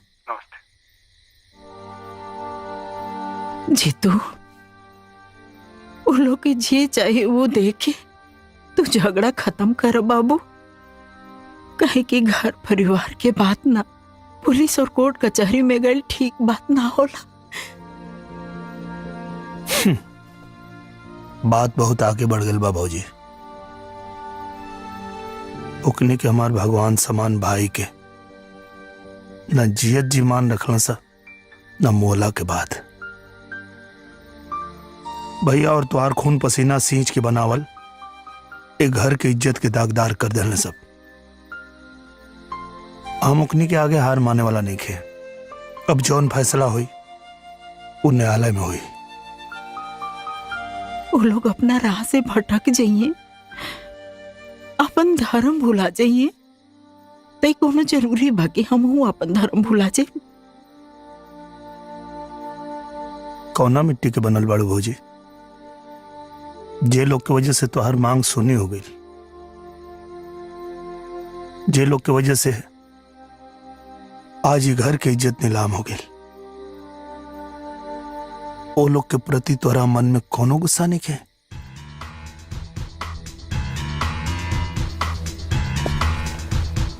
तू ओकनी के माफ कर सकत अरु भौजी, लेकिन हम ओकनी के माफ नहीं कर सकत।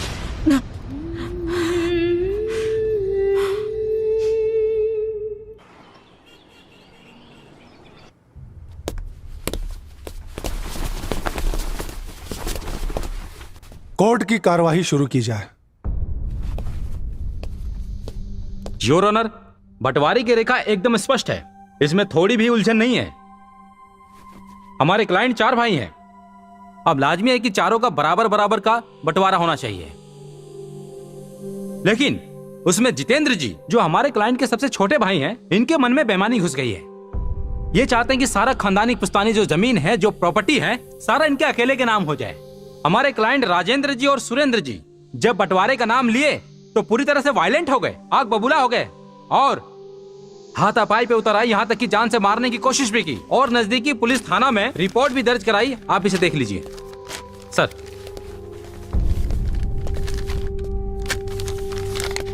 योर ऑनर, आपसे मेरी यही रिक्वेस्ट है कि हमारे सुरेंद्र जी और राजेंद्र जी जो बंटवारे की प्रॉपर्टी है, जो जमीन है, उसमें बराबर बराबर का हिस्सा दिलवाया जाए। मैं बस इतना ही कहना चाहूंगा। Thank you. बचाव के वकील को कुछ कहना है? जी योर ऑनर, आपकी इजाजत हो तो हमारा क्लाइंट अपना पक्ष खुद रखना चाहता है आपके समक्ष। इजाजत है। Thank you your honour.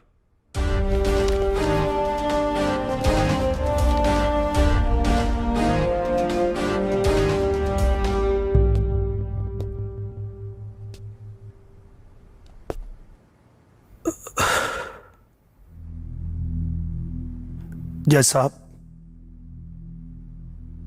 वकील साहब जो कोर्ट के सामने बात रख लें वो एकदम सही बा। हमने के एक माता पिता से 4 भाई बानी जा, तब पुश्तैनी जमीन में चारों का हिस्सा भी बराबर होके के चाहिए, ना केहू के कम ना केहू के ज्यादा।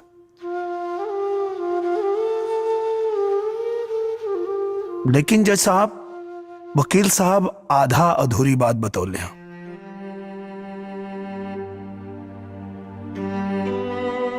ये हमार मझिला भैया सुरेंद्र प्रसाद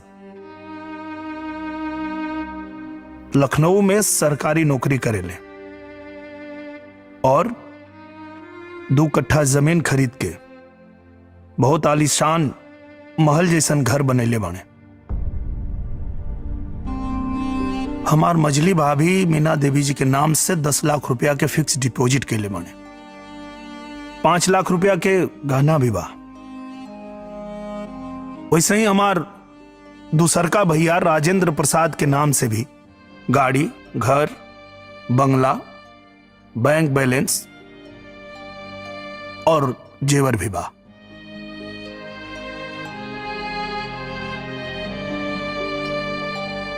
अब आप बताएं जज साहब, मात्र 15 साल में ये लोग ये जो धन संपत्ति बनैले बा वो केकरे बदौलत बनैले बा?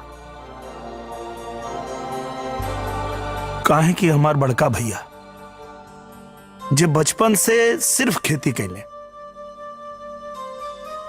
और वो कुछ ना कर पाइले। सोचे की बात ही बा जज साहब कि हमारे बड़के भैया के नाम से जमा पूंजी तो छोड़ दी, उनके नाम से तो बैंक में खाता भी नहीं के। हमारे बड़की भौजी के पास 2 कनबाली रहे जो उन ब्याह में उनकर माई देले रही। हमार भैया वो बेच देले ए लोग के पढ़ावे खातिर, ए लोग के नौकरी दियावे खातिर।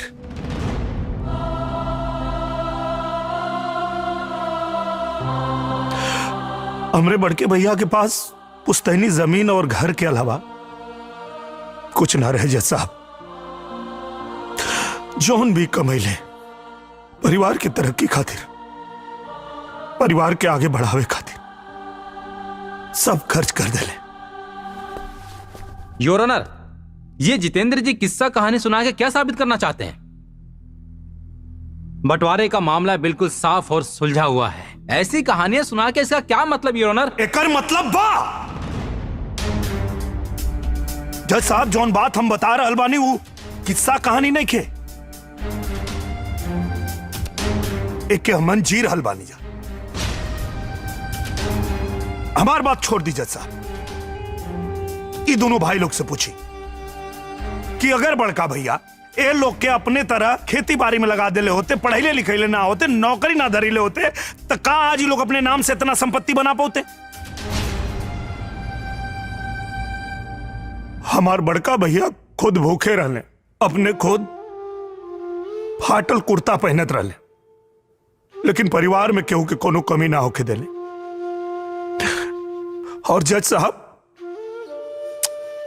अक्सर हम बड़का भैया से पूछत रही, भैया तू अपने नाम से संपत्ति काहे नहीं बनावत? तो हमार भैया का गले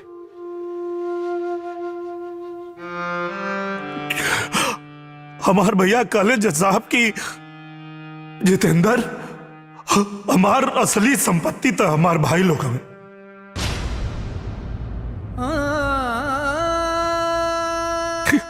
और ऐसा देवता समान भाई के बेटी के बियाह होके के टाइम आई तो ही दोनों लोग बंटवारा करे चलाइल जज साहब।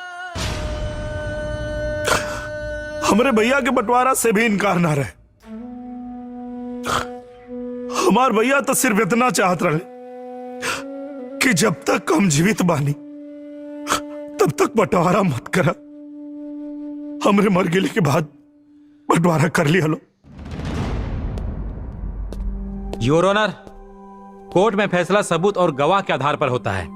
इसमें सेंटिमेंटल और इमोशनल बात की कोई जगह नहीं होती। सारे सबूत और गवाह हमारे क्लाइंट के पक्ष में है। आप फैसला सुनाइए। हम माननीय न्यायालय के सामने अपन बात रखे के चाहता नहीं जज साहब।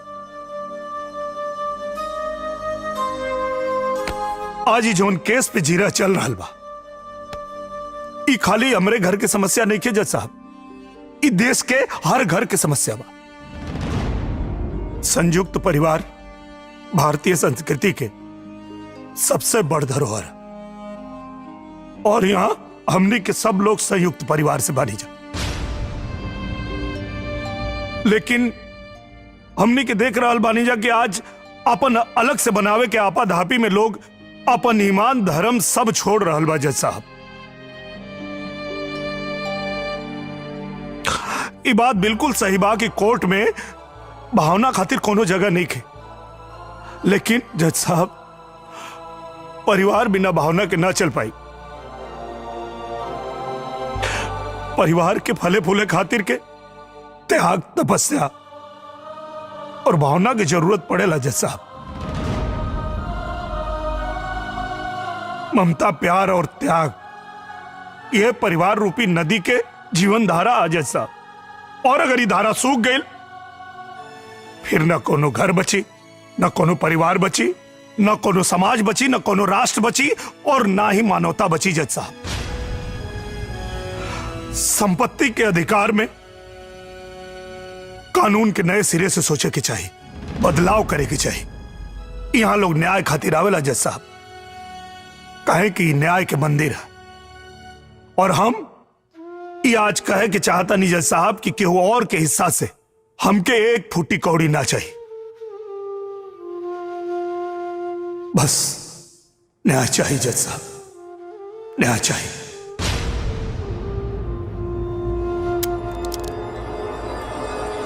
भगवान जी संभालिए अपने आप को। भैया भैया कोई भैया मत करना।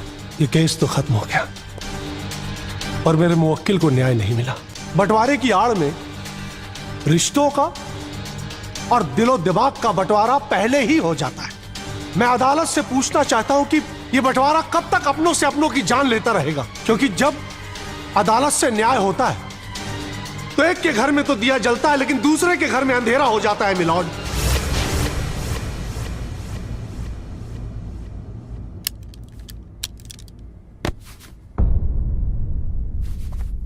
दोनों पक्षों की दलीलें सुनने के बाद अदालत इस नतीजे पर पहुंची है कि बिना गंभीरता से विचार किए इस केस में कोई भी निर्णय लेना मुश्किल है।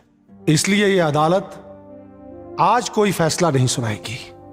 एक जिम्मेदार नागरिक होने के नाते और साथ ही साथ एक जज होने के नाते मैं सुप्रीम कोर्ट में अपील करूंगा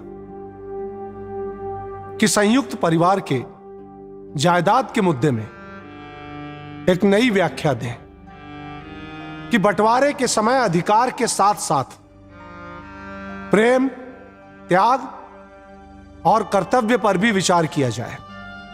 तब तक के लिए अदालत मुलतवी की जाती है। द कोर्ट इज एडजर्न्ड।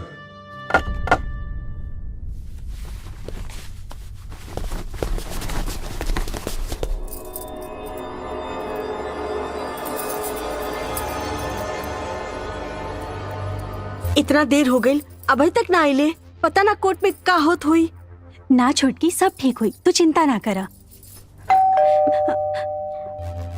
हमके लगा था वो लोग आ गए। तू बैठा, हम देख के आवतनी।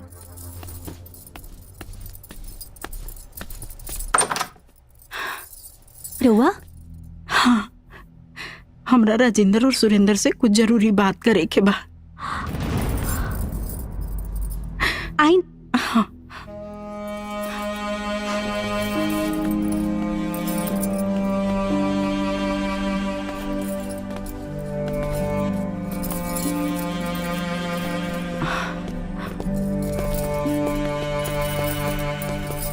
पाँव लागत आनी भाभी। खुश रह बेटा, खुश रह। प्रणाम भाभी। खुश रह।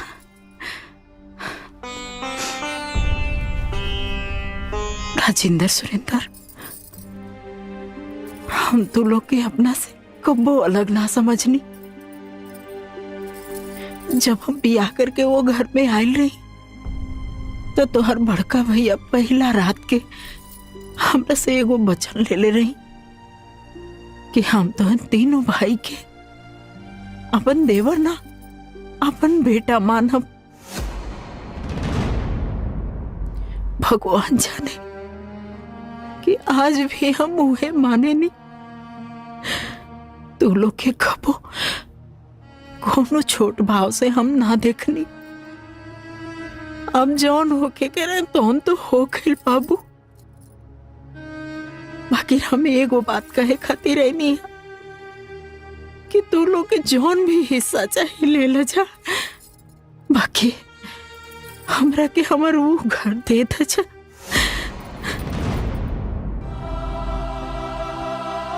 कहे कि वो घर में हमने जिंदगी के सारा रिश्ता नाता, सारा दुख सुख जुड़ल बा। हम ये कहे खातिर आ गई नहीं और कोर्ट से केस वापिस लेला हमार बाबू। हमार घर हमरा के दे दा।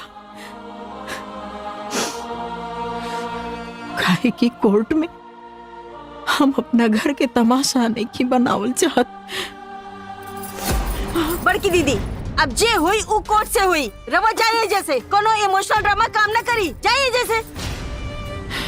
ना छोटी, तू ऐसा काहे बोला तड़ू? हम यहाँ कोनो इमोशनल ड्रामा करे खातिर नहीं आयल। अच्छा, तो रउआ यहाँ काहे आई नहीं? हाँ हाँ, देख ले रहनी ना ओ दिन कैसे जितेंद्र हमनी के ऊपर रावण जैसन गरजत रहे। कैसे जितेंद्र बाबू हमनी के लाठी लेके दौड़ौले रहे। तब कहाँ गए रहे राउर इमोशन, राउर भेदभाव और ई जोन मोट मोट आंसू बहता, ई कहाँ गए रहे ओ दिन? ठीक है कहलू दीदी, सही मुद्दा उठौलू हा। उ दिन तो बड़का शेर बनत रहे ना। कोर्ट देख के अकल ठिकाने आ गई। उनके ऐसे मुक्ति ना मिली, ओकरा के जेल भिजवाए के ही पड़ी। ई कसम खैले बानी। जाइए जैसे, जाइए। इतना कठोर मत बना तू लोग।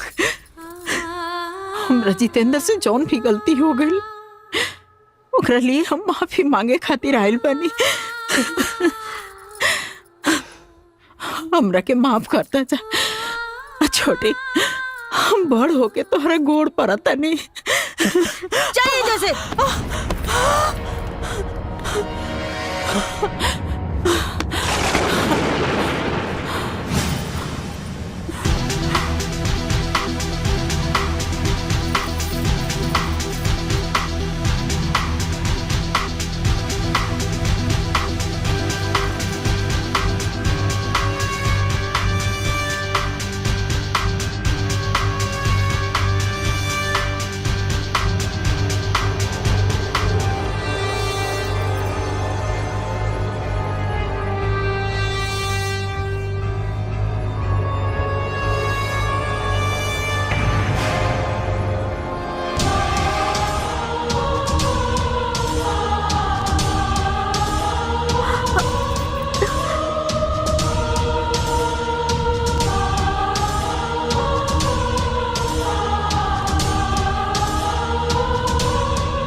जितेंद्र, ये क्या करे तारा?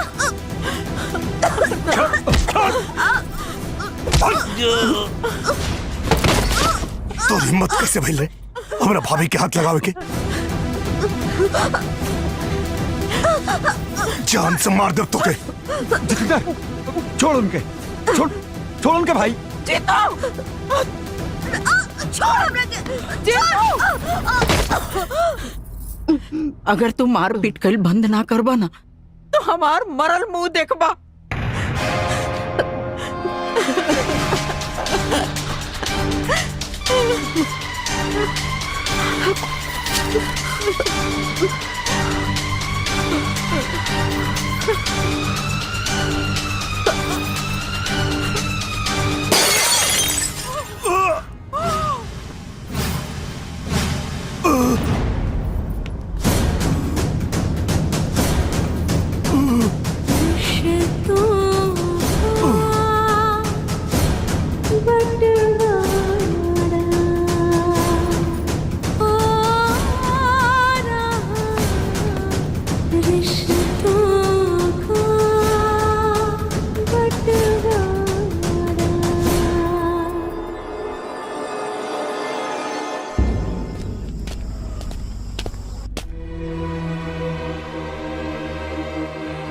तरह नहीं पता तू कितना बड़ा पागलपन कर चुकल बड़ू।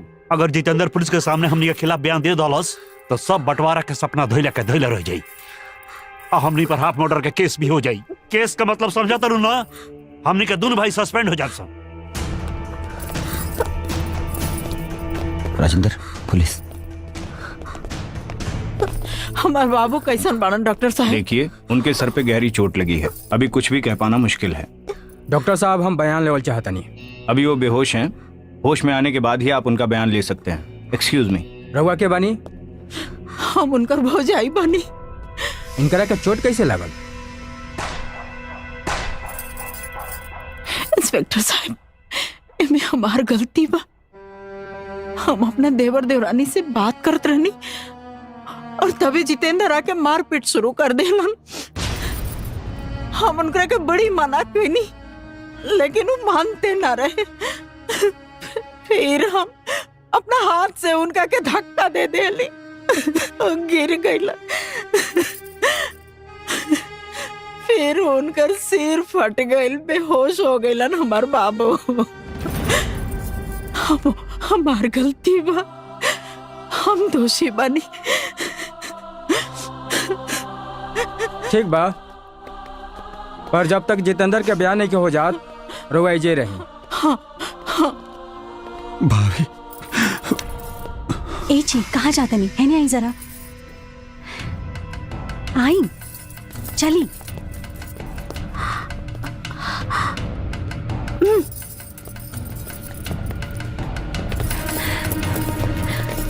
जॉन भाई बहुत अच्छा भाई।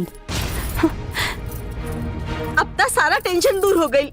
बड़की भौजी सारा दोष अपने सर पर ले लेनी। सही कहलुआ छोटकी, धर्मात्मा बने के शौक बा तो बने धर्मात्मा। अब हमने के दुख के कांटा खुद ब खुद दूर हो गई। अच्छा तो तब हुई जब ई जितेंद्र मर जाई और ई बड़की भौजी ना जिंदगी भर के लिए जेल चल जाई है और ऐजा जाके ना चक्की बिसिए। ए छोटकी, एकदम सही कहा तारू। अब सारा धन दौलत जमीन जायदाद हमने के हो जाई।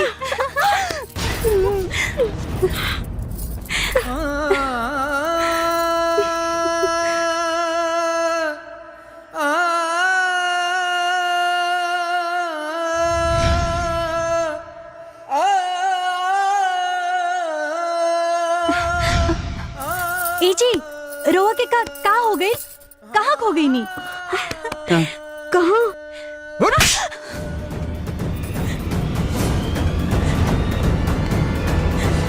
चुप। बेरहम औरत। यप, का करल वाली? भैया ठीक कैलहन, ई काम हमारो बहुत पहले करे के चाहत रहे। राजेंद्र, सुरेंद्र, ई तू लोग का करत बड़ा जा। मत रुका भौजी, ये दोनों वही के काबिल बाली सन। पूरे घर के तबाह कर दे भाभी। चुप रहा तू। औरत पे दोष लगाओ तो बड़ी आसान बा। काहे कि खाली औरतिये के दोष ना होला, पुरुष भी बराबर के दोषी होला।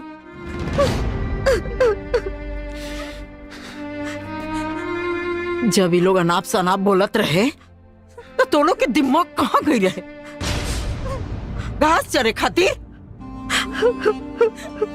का अच्छा बा का बुरा बा ये सब तो लोग के ना समझ में आई।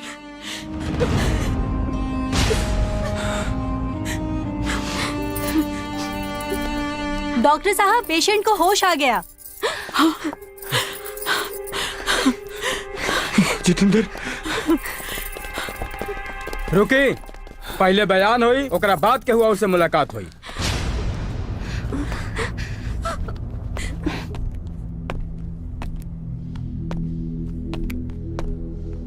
हम इलाका के थाना इंचार्ज बानी। हमरा के खबर मिलल है कि तोहरा साथे मारपीट भइल है। बिना डरे खुल के बतावा हमरा के मरलस तो है के, और ई माथा में चोट कैसे लागल?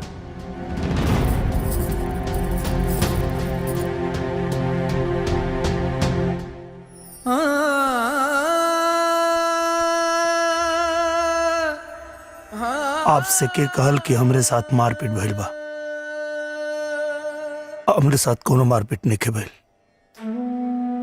वो हम छत पे चढ़त रही और सीढ़ी पर से पैर फिसल गए। हम सर के बल गिर गए नहीं, ओकरे बाद बेहोश हो गए।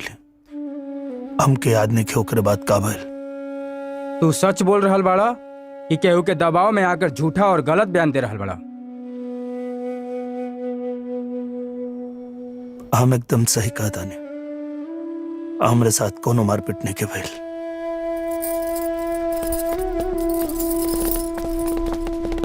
ठीक बा,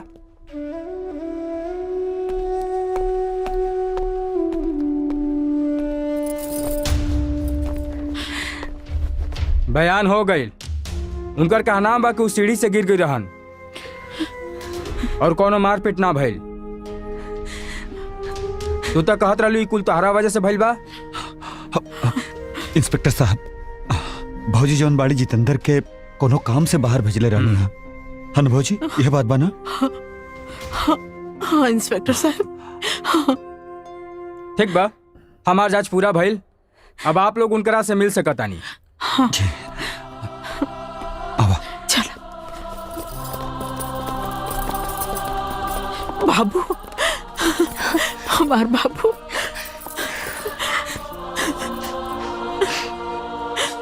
जितेंद्र हमार भाई, हम भटक गए रहनी है, लेकिन तू हमारा आँख खोल देला भाई।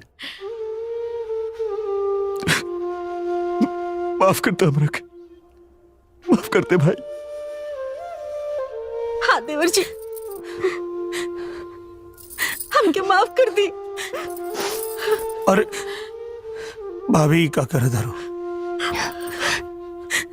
भैया, तने लोग से हमके कोनो शिकायत नहीं के।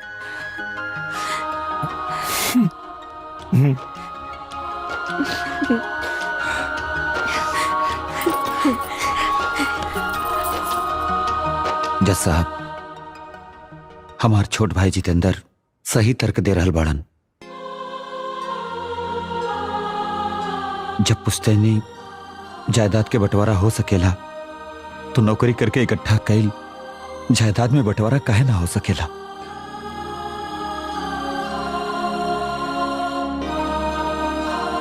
लेकिन हमरे यहाँ कानून में ऐसा कुछ नहीं के।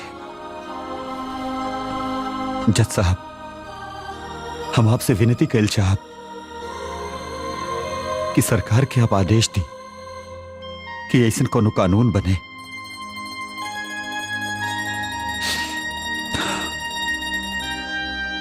रहल बात जज साहब केस के, तो हम केस वापस लेता नहीं।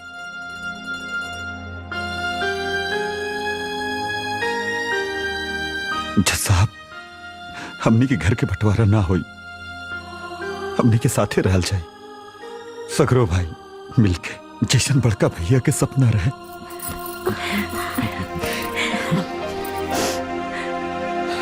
गुड। ये बहुत अच्छी बात है कि एक परिवार घर तोड़ने की नहीं, घर जोड़ने की बात कर रहा है। और इस केस के माध्यम से जितेंद्र ने जिस समस्या की ओर ध्यान अवगत कराया है, सच में परिवारों की वो एक विकराल समस्या है। घर के बंटवारे की समस्या बहुत बड़ी समस्या है। ये सिर्फ एक परिवार की समस्या नहीं है, हर घर की समस्या है, हर गांव की समस्या है। बंटवारे के झगड़े को लेकर हर घर में झगड़ा बढ़ रहा है, परिवार टूट रहे हैं, यहां तक कि हत्याएं भी हो रही हैं। जितेंद्र ने जो बात कोर्ट के सामने रखी, अदालत उससे सहमत है और इस बात से भी सहमत है कि सरकार को कानून में संशोधन करके नया कानून बनाना चाहिए पारिवारिक झगड़े के मामले को लेकर। हम सरकार को चिट्ठी लिखेंगे इस मुद्दे को लेकर और इतनी गंभीर समस्या की तरफ अदालत का ध्यान आकर्षित करने के लिए अदालत जितेंद्र की आभारी है।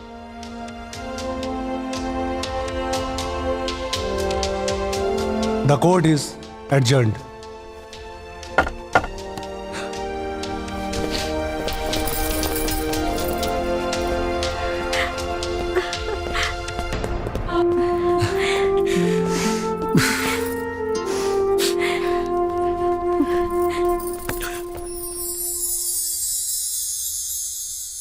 भैया हमने के माफ कर दी और आज के बाद रघुआ जवन चाहत रहनी है अब वो है ये घर में हुई। भैया ये जमीन के पेपरवा दिवाली के पटाखा के संग जला दी का जितेंद्र?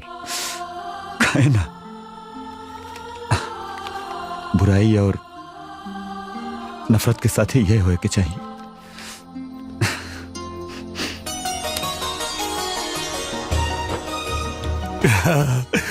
बुराई सब जल गई।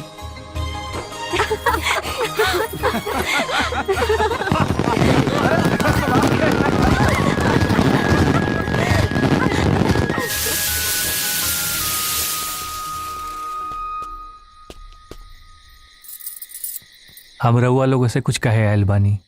कहीं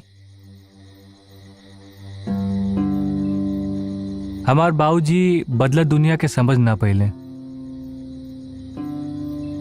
लेकिन आज ही देश में का पूरा दुनिया में ही साबित हो गई बा कि लड़का लड़की में कवनो अंतर नहीं है।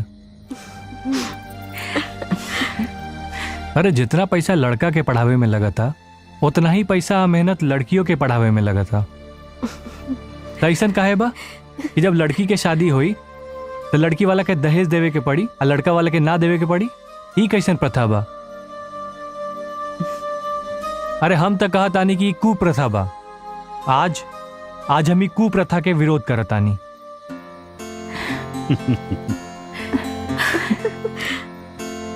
हमके माफ कर दे, ये रिश्ता मत तोड़ी। हमारा दिमाग में पुराना जमाना के रीत रिवाज के कादो कीचड़ भरल रहे, जे के हमार बेटा हटा देलस। इस शादी के मना ना करी, होके दी।